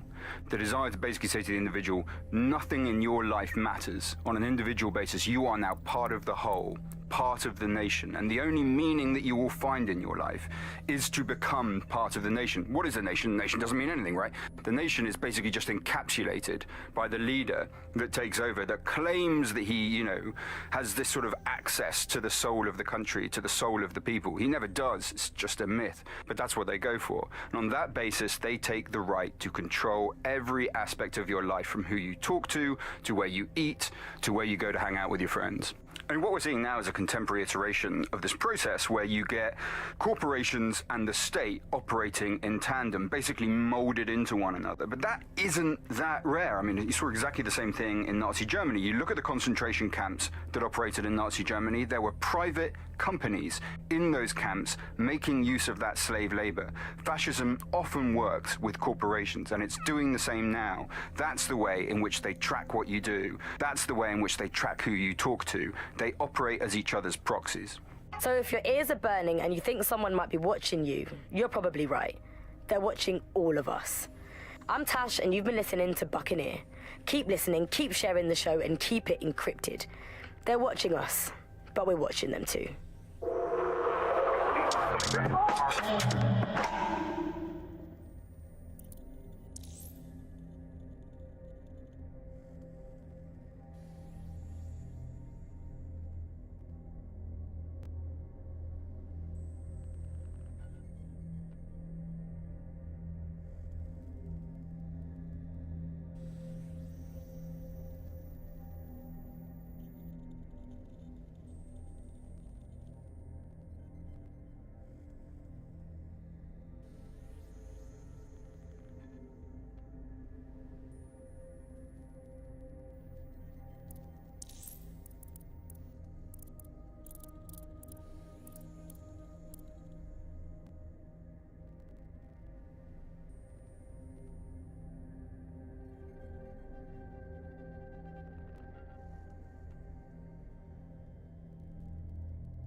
Are you lost or tempest-tossed? Welcome to Clare Waters. In this New England, many wonder who is calling the shots, who's pulling the strings. Our MPs are silent, our leaders invisible. Who speaks for the people? Who is the face of government?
Yes. This is Tansy Pemberton Barlow. I own a number of units in the Barbican, and let me just start by saying that I find it terribly rude and disrespectful that as a long-time and upstanding resident of this centre, I can't even speak to an actual human on the phone, damn it! Now, in my capacity as chairperson of the Residents' Committee, we are submitting an official complaint. That you have yet to respond to our petition is absolutely unacceptable. The continued occupation of the premises by your military organization has destroyed the value of our properties. Something must be done. Goodness knows security is paramount to keep the rabble from troubling the residents, but honestly, at what cost? I expect a response forthwith so that we may come to a satisfactory conclusion of this business. Thank you.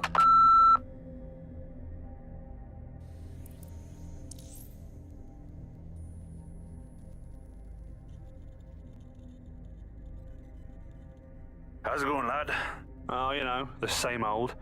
Albion's been coming around here again, sticking their nose in where it don't belong. Well, they're asking to get it broken, if you ask me. You said it. I didn't realise this was called the Bethnal Green Albion Station. They come here, telling us how to do our job, and giving their critiques like they own the bloody place. And it's only going to get worse. Yeah, they're already giving the Wapping police station problems, telling people how to drive their boats. Oh, absolutely ridiculous.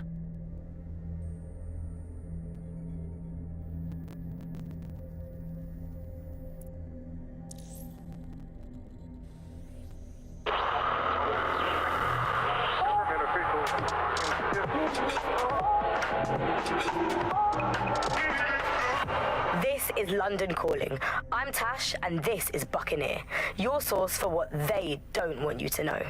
Today we're talking about policing, by consent or by force for profit. Ever since Sir Robert Peel created the police force as we know it in 1829, London has relied on the Metropolitan Police Service for peace, stability, and justice. They weren't perfect, but at least there was some democratic control. Now there's a new sheriff in town. If you're a victim of crime or you just want to silence a peaceful protest, there's a new police force to turn to. Albion. And they're about as far from the old-fashioned Bobby on the beat as it's possible to get. When Hassani handed over London to Nigel Cass, many people were surprised. But we weren't. London has been up for sale and privatisation for years. The only difference is that now the private companies have guns. So how did it happen? What does it mean? How can we reverse it? And what's the price of justice? On Buccaneer, we conceal everyone's full names for their own safety. Here's Helen, who investigated policing, civil rights and justice in pre-crisis Britain. One of the kind of classic hallmarks of a fascist leader is having their own private army or police force. You know, it is in a democracy, the state tends to have a monopoly on violence, and that's not what happens when a state fails. You know, you end up with people running their own private militias, and we've seen this all over the world. You know, every kind of great dictator in history has had basically their own jackbooted set of guys that they can send in to rough up people who annoy them. And that's the danger of a force like Albion. You know, you start taking powers to yourself, and actually who is in charge of telling you no?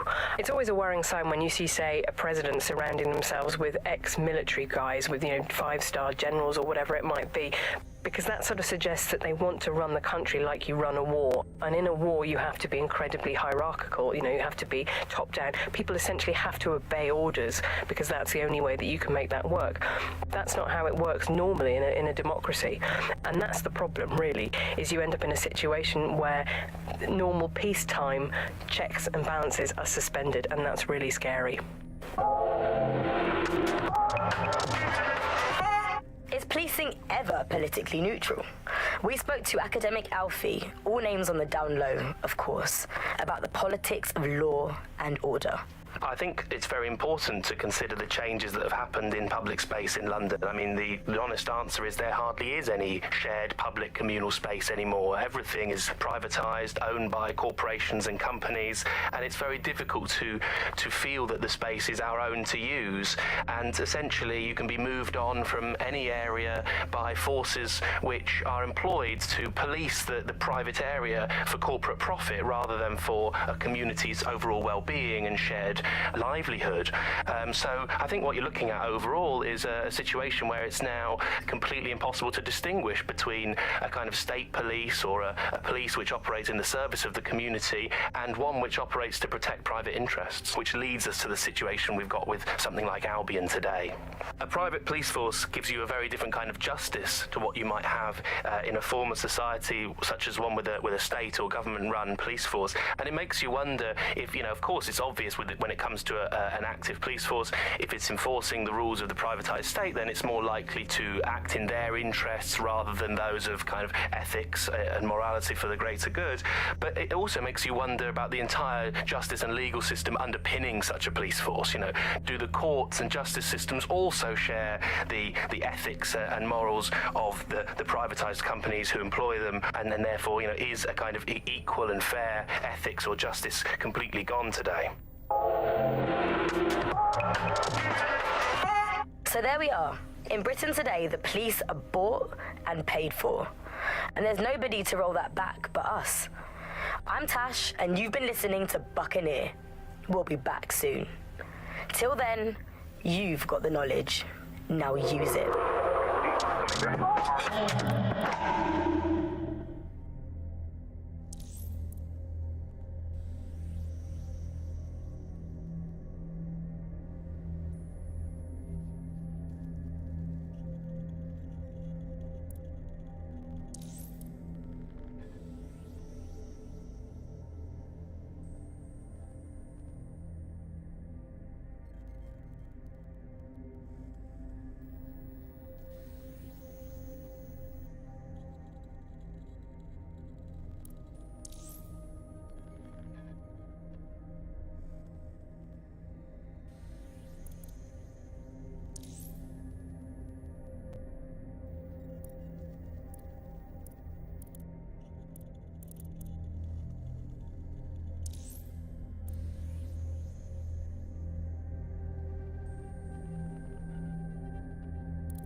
I thought we warned you about trespassing, yeah? That's right.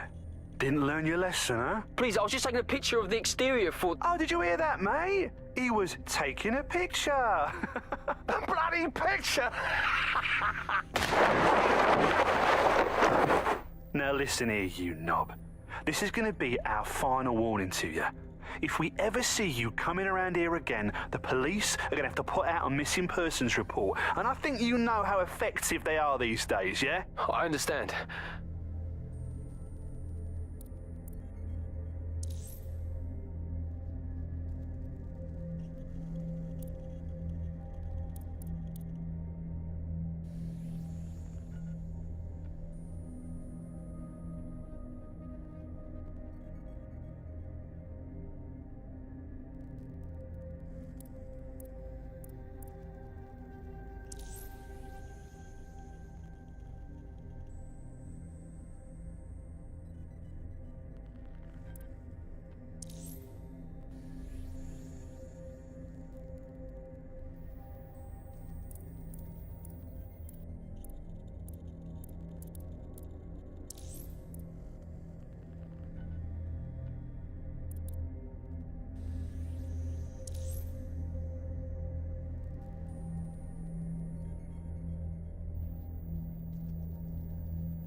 Yes, sir.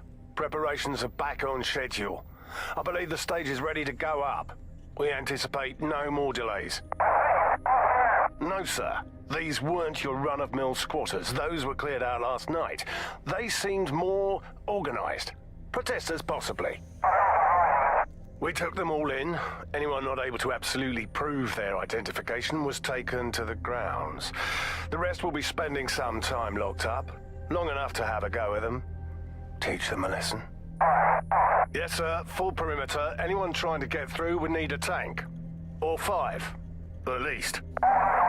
Confirmed, sir. Out.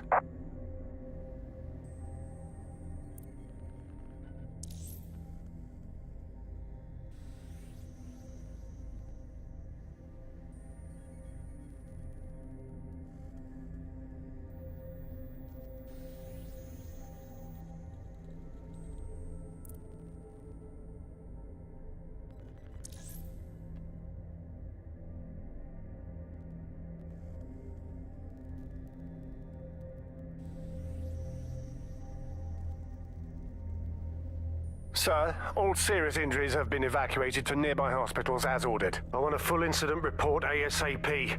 This was preventable, Harris. Human error, and it cost human lives. Innocent lives it was our duty to protect. Yes, sir. The vehicle and floor. Handle it. Gather the media. I have something that needs to be said. We failed. This should never have happened, and I plan on making sure it never happens again.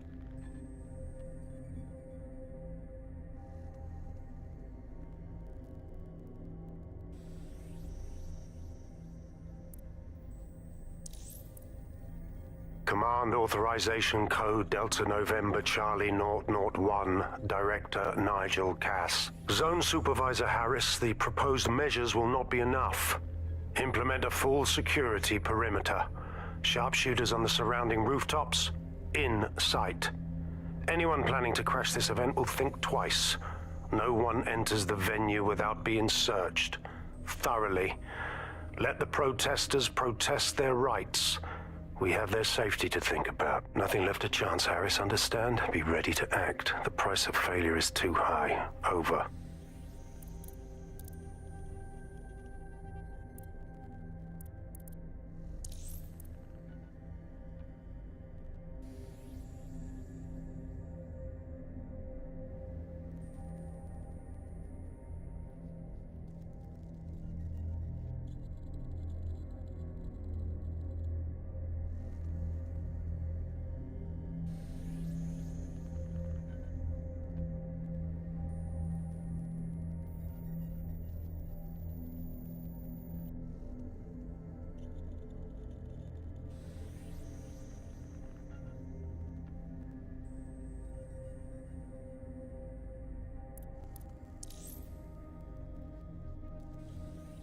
I can't run the job sites without jobbers, right?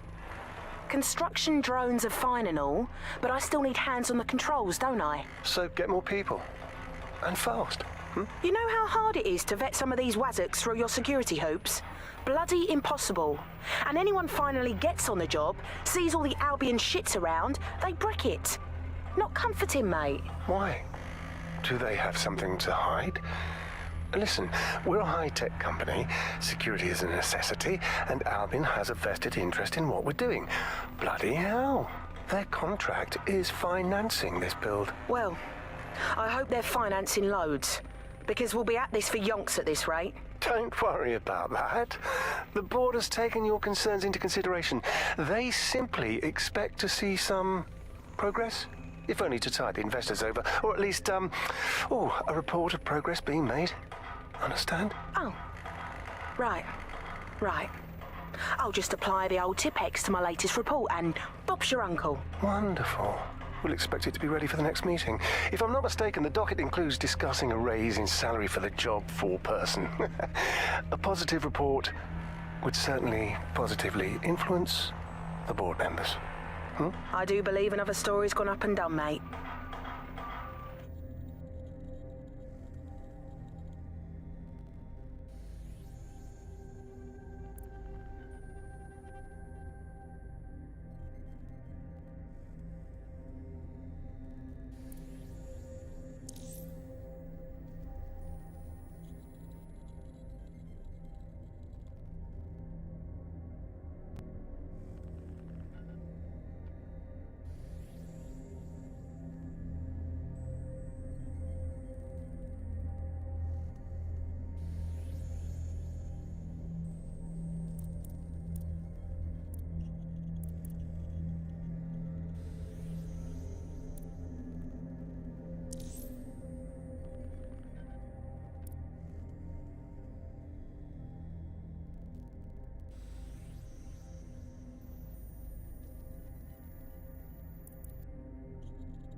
Oh my god!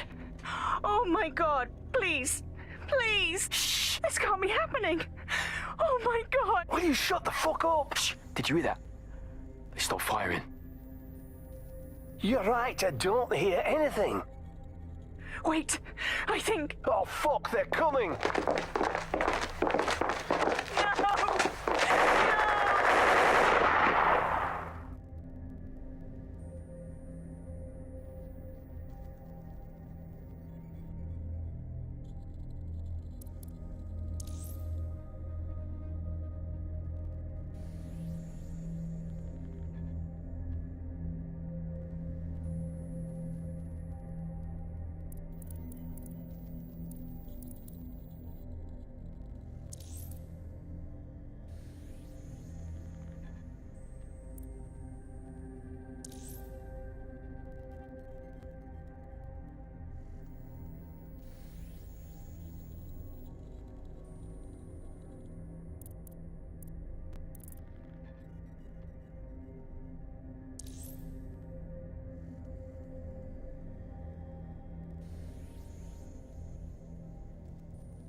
He's looking to automate our jobs, mate. This is no joke. Director Cass? You're serious? Who told you that? Friend over in R&D. The shit he's told me about background checks and knowing who's going to be useful to Albion, who's going to be a problem. You that worried about your job? This is a PMC. They already do background checks on all of us. I don't get it. He was talking about the general population, not just us employees. How bad is it that everyone has to be watched that closely? Well, look around. It's fucking bad. And Cass is going to do what he has to keep it from getting worse. Suggest you do the same.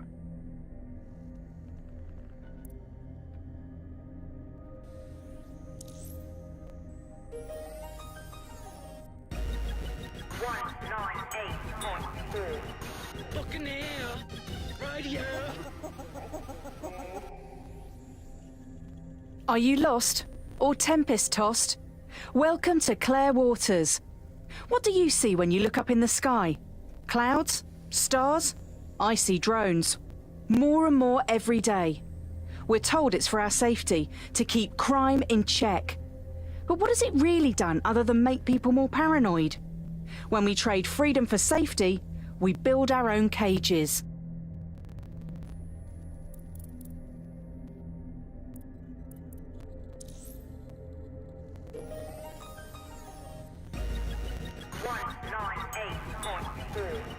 Buccaneer, right here. Thirsty for the truth? Wet your whistle with Clare Waters. So are Albion the new cops? I would argue no. They're not the law. They put themselves above it. And why not? Who's going to stop them? The Met? Please. There are no more cops, just glorified security guards and tricked-out troopers with little in between.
Take this down.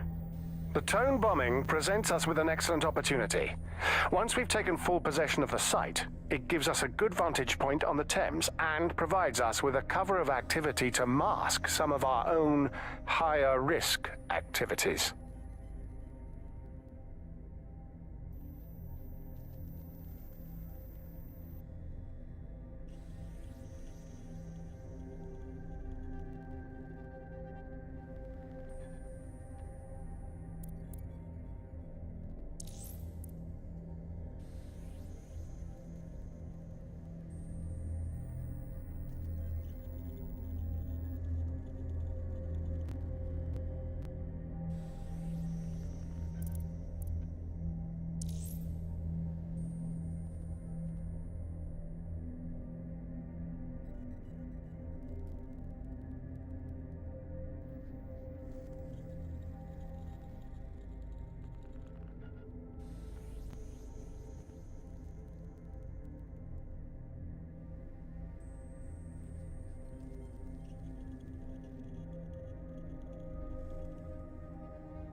Hey, Princess.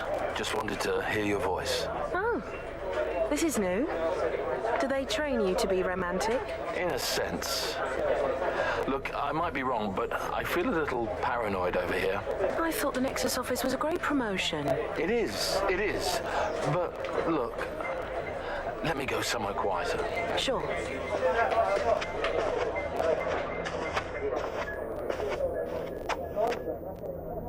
So, this is better. Yeah, look, some of the lads disappear. They might be off someplace better, but I know what we usually do. Yeah, I think you're paranoid. Look, you got promoted there. Stop worrying. Well, you might be right. But maybe this isn't a real promotion, but just a way to exercise even closer control on us. You know, management doesn't want people to affirm themselves too much. A colleague told me he was about to be arrested and he didn't know what he was accused of. They just told him to report to security. This as soon as his trial period expired. I got 2 days left. Yeah, it got to you. You are paranoid. Relax and get back to keeping London safe. You'll see, things will turn out just fine. Bye, Princess. Love you. Relax.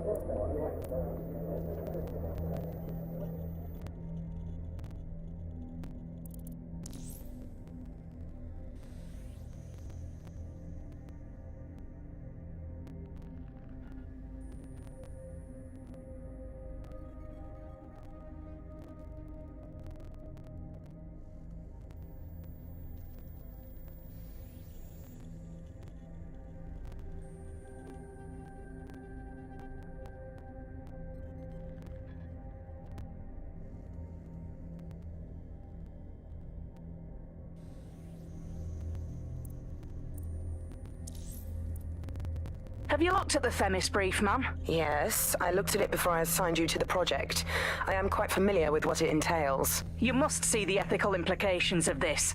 Themis violates half a dozen laws at least. Those laws don't apply anymore. Or haven't you been paying attention? We're functioning under martial law here. No. Themis is more than just martial law. It's a guillotine waiting to come down on everyone. Look, you have two options. You can do your job, or you can lose your job. Pick one.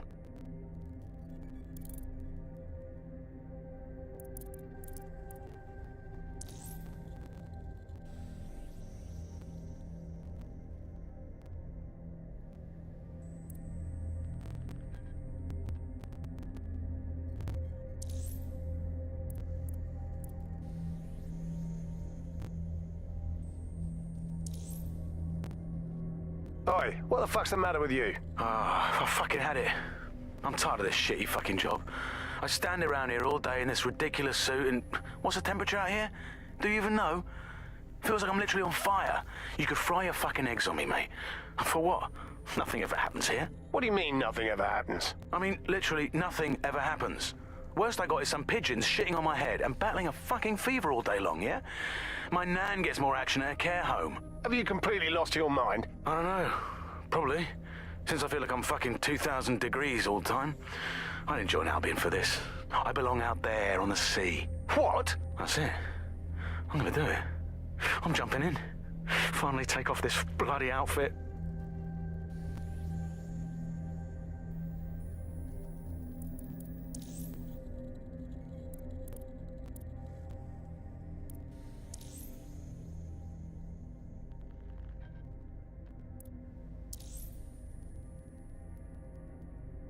I cannot wait for Friday, mate. Simmons? Do you know him? Anyway, no matter. He's the one who organised our team-building activity.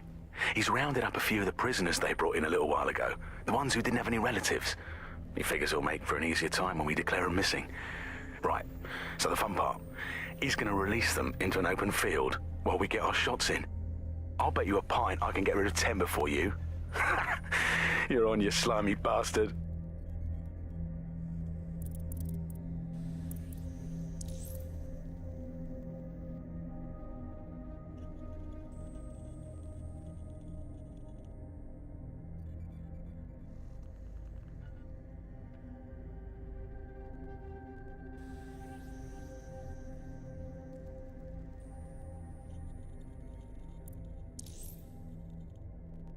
Listen here. I'm going to tell you something, and it's between you and me. Completely off the record, yeah? The whole thing's quite disturbing to me. They've got good reason to close off parts of the building, but at the end of the day, it's a load of bollocks. This place is a treasured part of London's history, of its culture. Great, powerful men have ruled over this fortress. The citizens of London have an obligation to it. You can't keep people out. They must visit it, breathe in its very essence, so that they too can become great. But again, this is all between you and me, mate. Carry on now.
No, please, don't.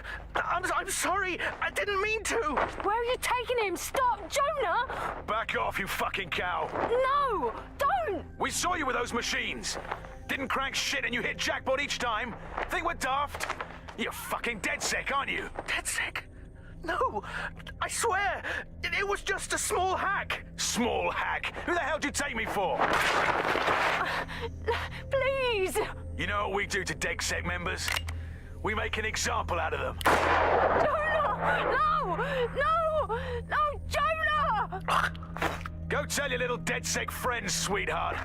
Tell them to stay the fuck away.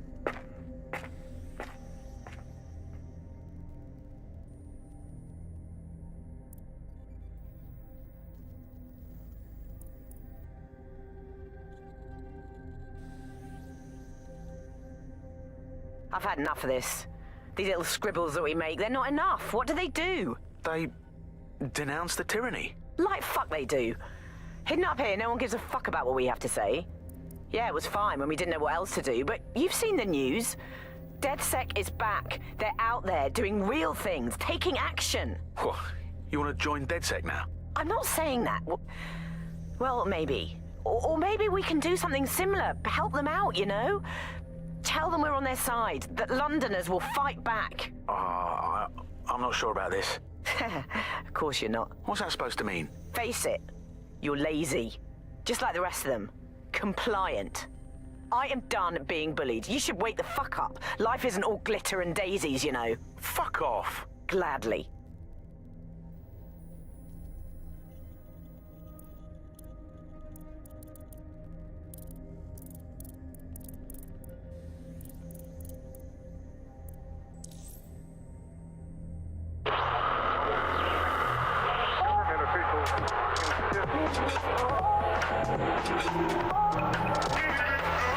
This is London Calling.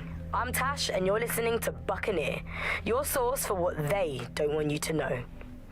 Today we're talking about Dev Hassani, our gone, but sadly not forgotten Prime Minister. It's strange to think that he was just another here today, gone tomorrow politician until his infamous London is drowning speech went viral. The forces of darkness he unleashed with that speech changed everything around us. Was Hassani's rise inevitable? Could it have been stopped? And what happens when democracy starts to breed the ideas that can destroy it? Using back channels and underground contacts, we got in touch with political analysts and historians to find out how it's possible for cynical short-term leaders like our beloved Prime Minister to give birth to political nightmares. No full names, as you know. These days, telling the truth can get you killed.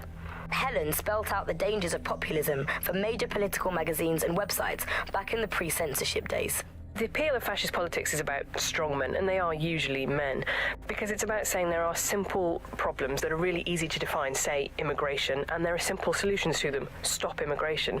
And they are really appealing because they make sense of a world that can often feel really complicated and confusing, and they do offer, or seem to offer, action, instead of what politics can often be, which is a kind of messy set of compromises where no one gets really what they want, everyone gets a little bit of it.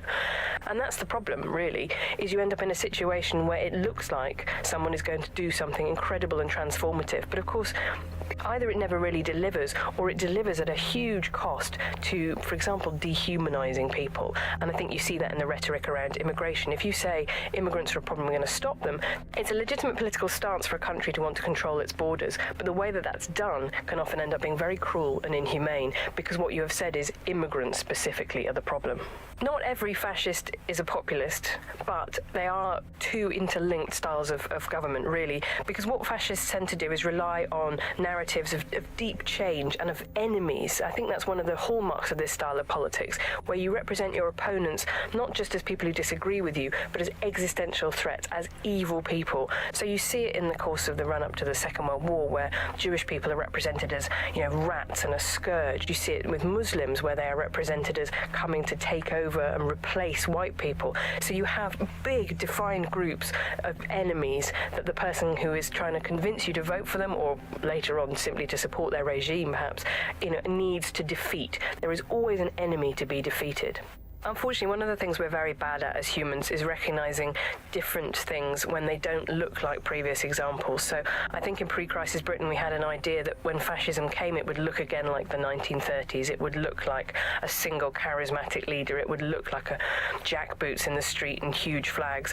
And it didn't look like that. It looked like social media groups. It looked like poisoning the well so that no information could be trusted. It had its own specific flavor, and that, I think, blinded people, as did a kind of complacency that things aren't ever going to get that bad ever again. That's a problem for the past. We're much more sophisticated now. We're not going to succumb to these great moods of emotion where everyone is hysterically listening to a leader. Well, guess what? People don't change that much. Where do authoritarians come from? Before the crisis, Ian was a senior journalist covering the global rise of the strongmen. Populism started to rise as a response to a series of crises. Now, some of these were true, some of them were false. There was a financial crisis. People were poorer. They were less secure than they were. They were looking for easy answers. There was a refugee crisis. I mean, the extent to which that was an actual crisis is frankly questionable. There wasn't actually that many people coming over. But what you had was mainstream news reflecting really quite right-wing rhetoric, portraying what was ultimately a trickle of boat to some major crisis hitting the country. And once you get into that situation, you are primed for having authoritarian leaders with fictitious but easy answers come along with a populist message and basically say to you, look, I will take care of the problem. I will make it all go away. So how do populists capture existing political parties or institutions? The truth is this usually happens in about three different ways. The first one is the easiest one. You set up a party, you win an election, you take over. But that doesn't actually happen that often. The second way is a bit more common, which is that you basically find yourself in coalition with usually a mainstream right-wing party. And this has happened this is exactly what happened, of course, in the 1920s in Italy with Mussolini. It's exactly what happened in the 1940s in Germany with Adolf Hitler, which is that the mainstream bring them into power, and there they think they can control them, but you can never control this kind of party. They will always take charge. The third way is the most pernicious and the one that we recognize least. And that's when basically from the opposition, from the media, right-wing populists get their message out against immigrants, against corrupt elites, supposedly corrupt elites, and just pump out that message, pump out these frames of reference, and by virtue of that they take control of the political dialogue from well away from power. It's easy to slide from democracy to totalitarianism. It's a lot harder to fight your way back again. But that's what we're here for. You've been listening to Buccaneer with me, Tash. Thanks to our guests for having the courage to talk to us. Keep listening, tell your friends, and spread the word. There's nobody to fix this but us.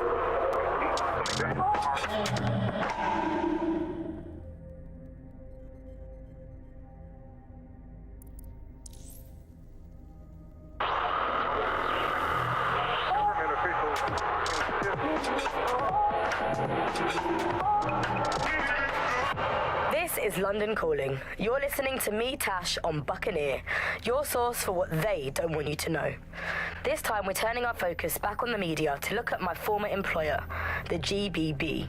As we know, the broadcaster has been through a lot of changes since the Hassani government gave in to pressure from its corporate backers and privatised the corporation. Today, the GBB is a shadow of its former self. It's become a tool used by the government to circulate fake news and misinformation. So how did we get here? Where did it all go wrong? How can we tell when our national media has become state propaganda? Our experts speak on conditions of anonymity for their own safety. Here's disinformation and media expert Charles, who's seen free broadcasters built up by journalists and torn down by demagogues all over the world.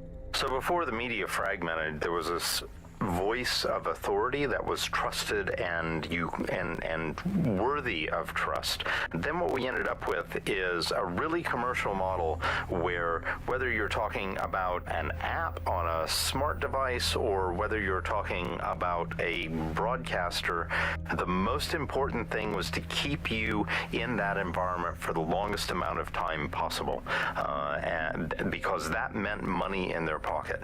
And in order to do that, a couple of things happened. One was the use of manipulative techniques around behavioral economics, things that would just keep you scrolling or keep you listening or keep you looking for more information. The second is that that kind of environment favors sensationalism. And so you got more sensational headlines and more sensational stories, and it didn't matter whether they were true or not. It just kept people in and it kept them in the loop. So we ended up in a situation where nobody trusted anything and nobody believed anything at all. And that is the perfect environment for an authoritarian voice to come in and say, no, wait, we are the truth. So the ground for this environment really got created when we had suddenly authoritarian politicians everywhere, and anything that threatened them or they disagreed with, they would call it disinformation. That's disinformation, that's fake news.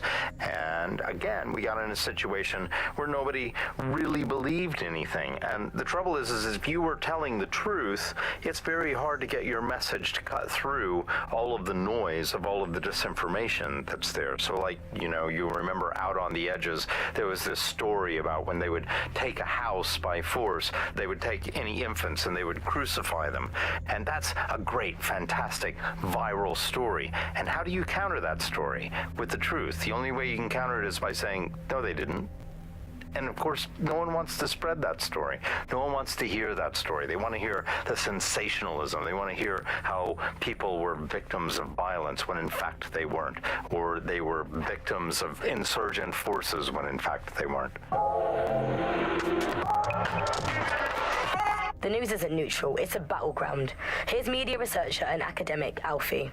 The media has, of course, been perhaps the key way in which governments have controlled and influenced their populations. So, you know, totalitarian countries have typically used huge mainstream media outlets to sell one kind of news, one kind of biased news to its population. Of course, the media has always played this kind of key role in methods of state control.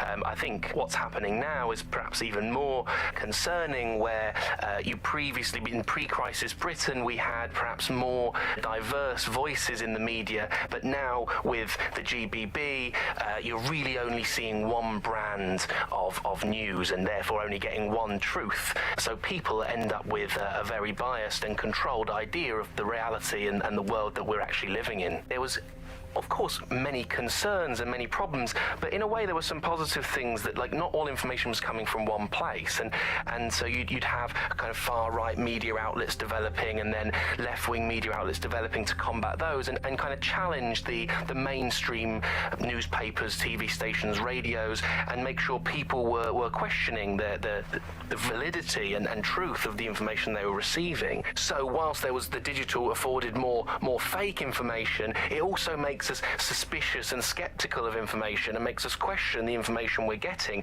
And I think in pre-crisis Britain, it might not have seemed great at the time, but there was something positive about that there was a lot of distrust in the media and in the different kinds of truths that were being told. Whereas now, I think you're seeing a return to a more traditional and older pre-digital sense, actually, of people just trusting what they're told, and that's why we have to be here with radio stations like this to challenge those conceptions. Most citizens feel pretty hopeless, I think, and unable to fight back against these kind of huge mainstream corporations that simply entrench and support the ideals and ideologies of the state. It can seem very hopeless indeed, but I think, the fact that you're out there listening, we're in here talking, shows that there is still a space to combat these false truths and disinformation that's being sold to us, and that it's never possible really to completely shut down, despite all the technologies that they have at their disposal and all the financial and corporate power and all the physical power. It's never quite possible to shut down people's desire to get to the truth and fight for their own ideologies and values, and we're out here starting that task, so don't give up hope. You've been listening to Buccaneer with me, Tash. We'll be back soon with more of what you'll never hear on the GBB. Keep listening, keep sharing, and keep resisting.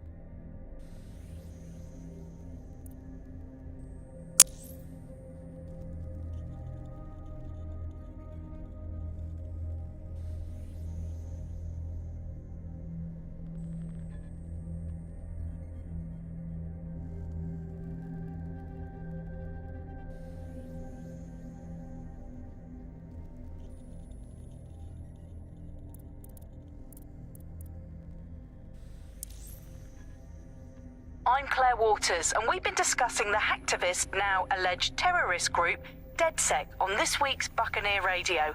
I have Colin calling in. Colin, what's your take? Now, I've been saying from the start we should have rounded up DedSec and thrown them in jail. Now, I'll say they should all be lined up and shot. You don't find it awfully convenient that they've been fingered as the attackers, but we've seen no proof? Look at Tone! Look at our city! What more proof do you need? Well, Colin, I'd say you have to look at their history of non-violent action. Albion's put more civilians in the hospital in the past few months than DedSec ever has. I smell a scapegoat. Now I have Emily calling in. Emily, what's your take? You're absolutely right, Claire. The government's just framing DedSec because they want to make it seem like they have this under control. They probably have no clue who was behind the bombings. But that doesn't look good on the news, does it? DedSec's been a thorn in their side. Who better to pin it on? Angie, I have you next. What do you make of all this? I think, if anything, DedSec showed their true colours. It's terrifying to think we harboured such a dangerous element for years. Terrorists in our own backyard. Do you find DedSec more frightening than the different gangs in London, like Clan Kelly? Clan Kelly might set your shop on fire and maybe they'd kill you, but even they wouldn't try to blow up all of Parliament. Next, I have Crypto King. Do you feel safer using a pseudonym? Everyone should. Why make it easier for them to track you? And now we've seen what they're capable of and how far they're willing to go. Hold on. Do you mean the government? Are you suggesting the government was responsible for the bombings? Oh, trust me, Claire. They didn't do it alone. They're all in on it. The government, Albion, Sirs, Bloom, Sky Bloody Larson, and all the way up to Downing Street. They want to keep us scared, harness us with mind control, suck every last ounce of usefulness out of us, and even in death they'll sell off our bodies. And what do you suggest we do, Crypto King? Go underground. Deep enough, no electric signal can get you. It's the only way. Well, thank you to all of our callers today, and thank you for tuning in and scouting for the truth along with me. Next week, Buccaneer Radio will be diving into the Albion Corporation. Just who are these men and women being paid lucrative amounts for the city's defence? Are they protecting us? Protecting London? Or someone else's interests? See you next week, fellow pirates. Claire Waters, out.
This is Inspector Caitlin Lau. Well, former inspector now. Since Albion's coup, the Met is no more. The police brass had already buried the evidence anyway. Everything implicating Albion and Clan Kelly in the bombings. But I know Mary Kelly's band of twats were involved, and they're involved in other crimes we can look into. Me and a few good mates are willing to go off book, going after Mary Kelly again. I'll never fucking learn, will I?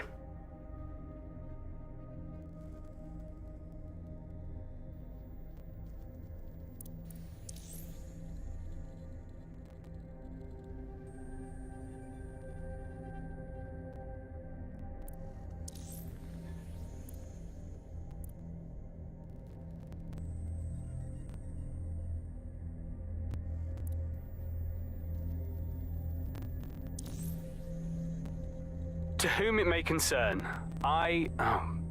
sod it, look, this isn't working. I'll just talk normally, all right? You know who I am. I'm here to help. Noticed a young lass, very clever one. She comes to mass sometimes. See her with her folks. Her name's Emily Colbert. Found her in the Obelisk Tower last Sunday. No clue how she got there, but she was very cheeky about it when I told her to leave. She's got real potential. Look her up, Ded. You know who I mean.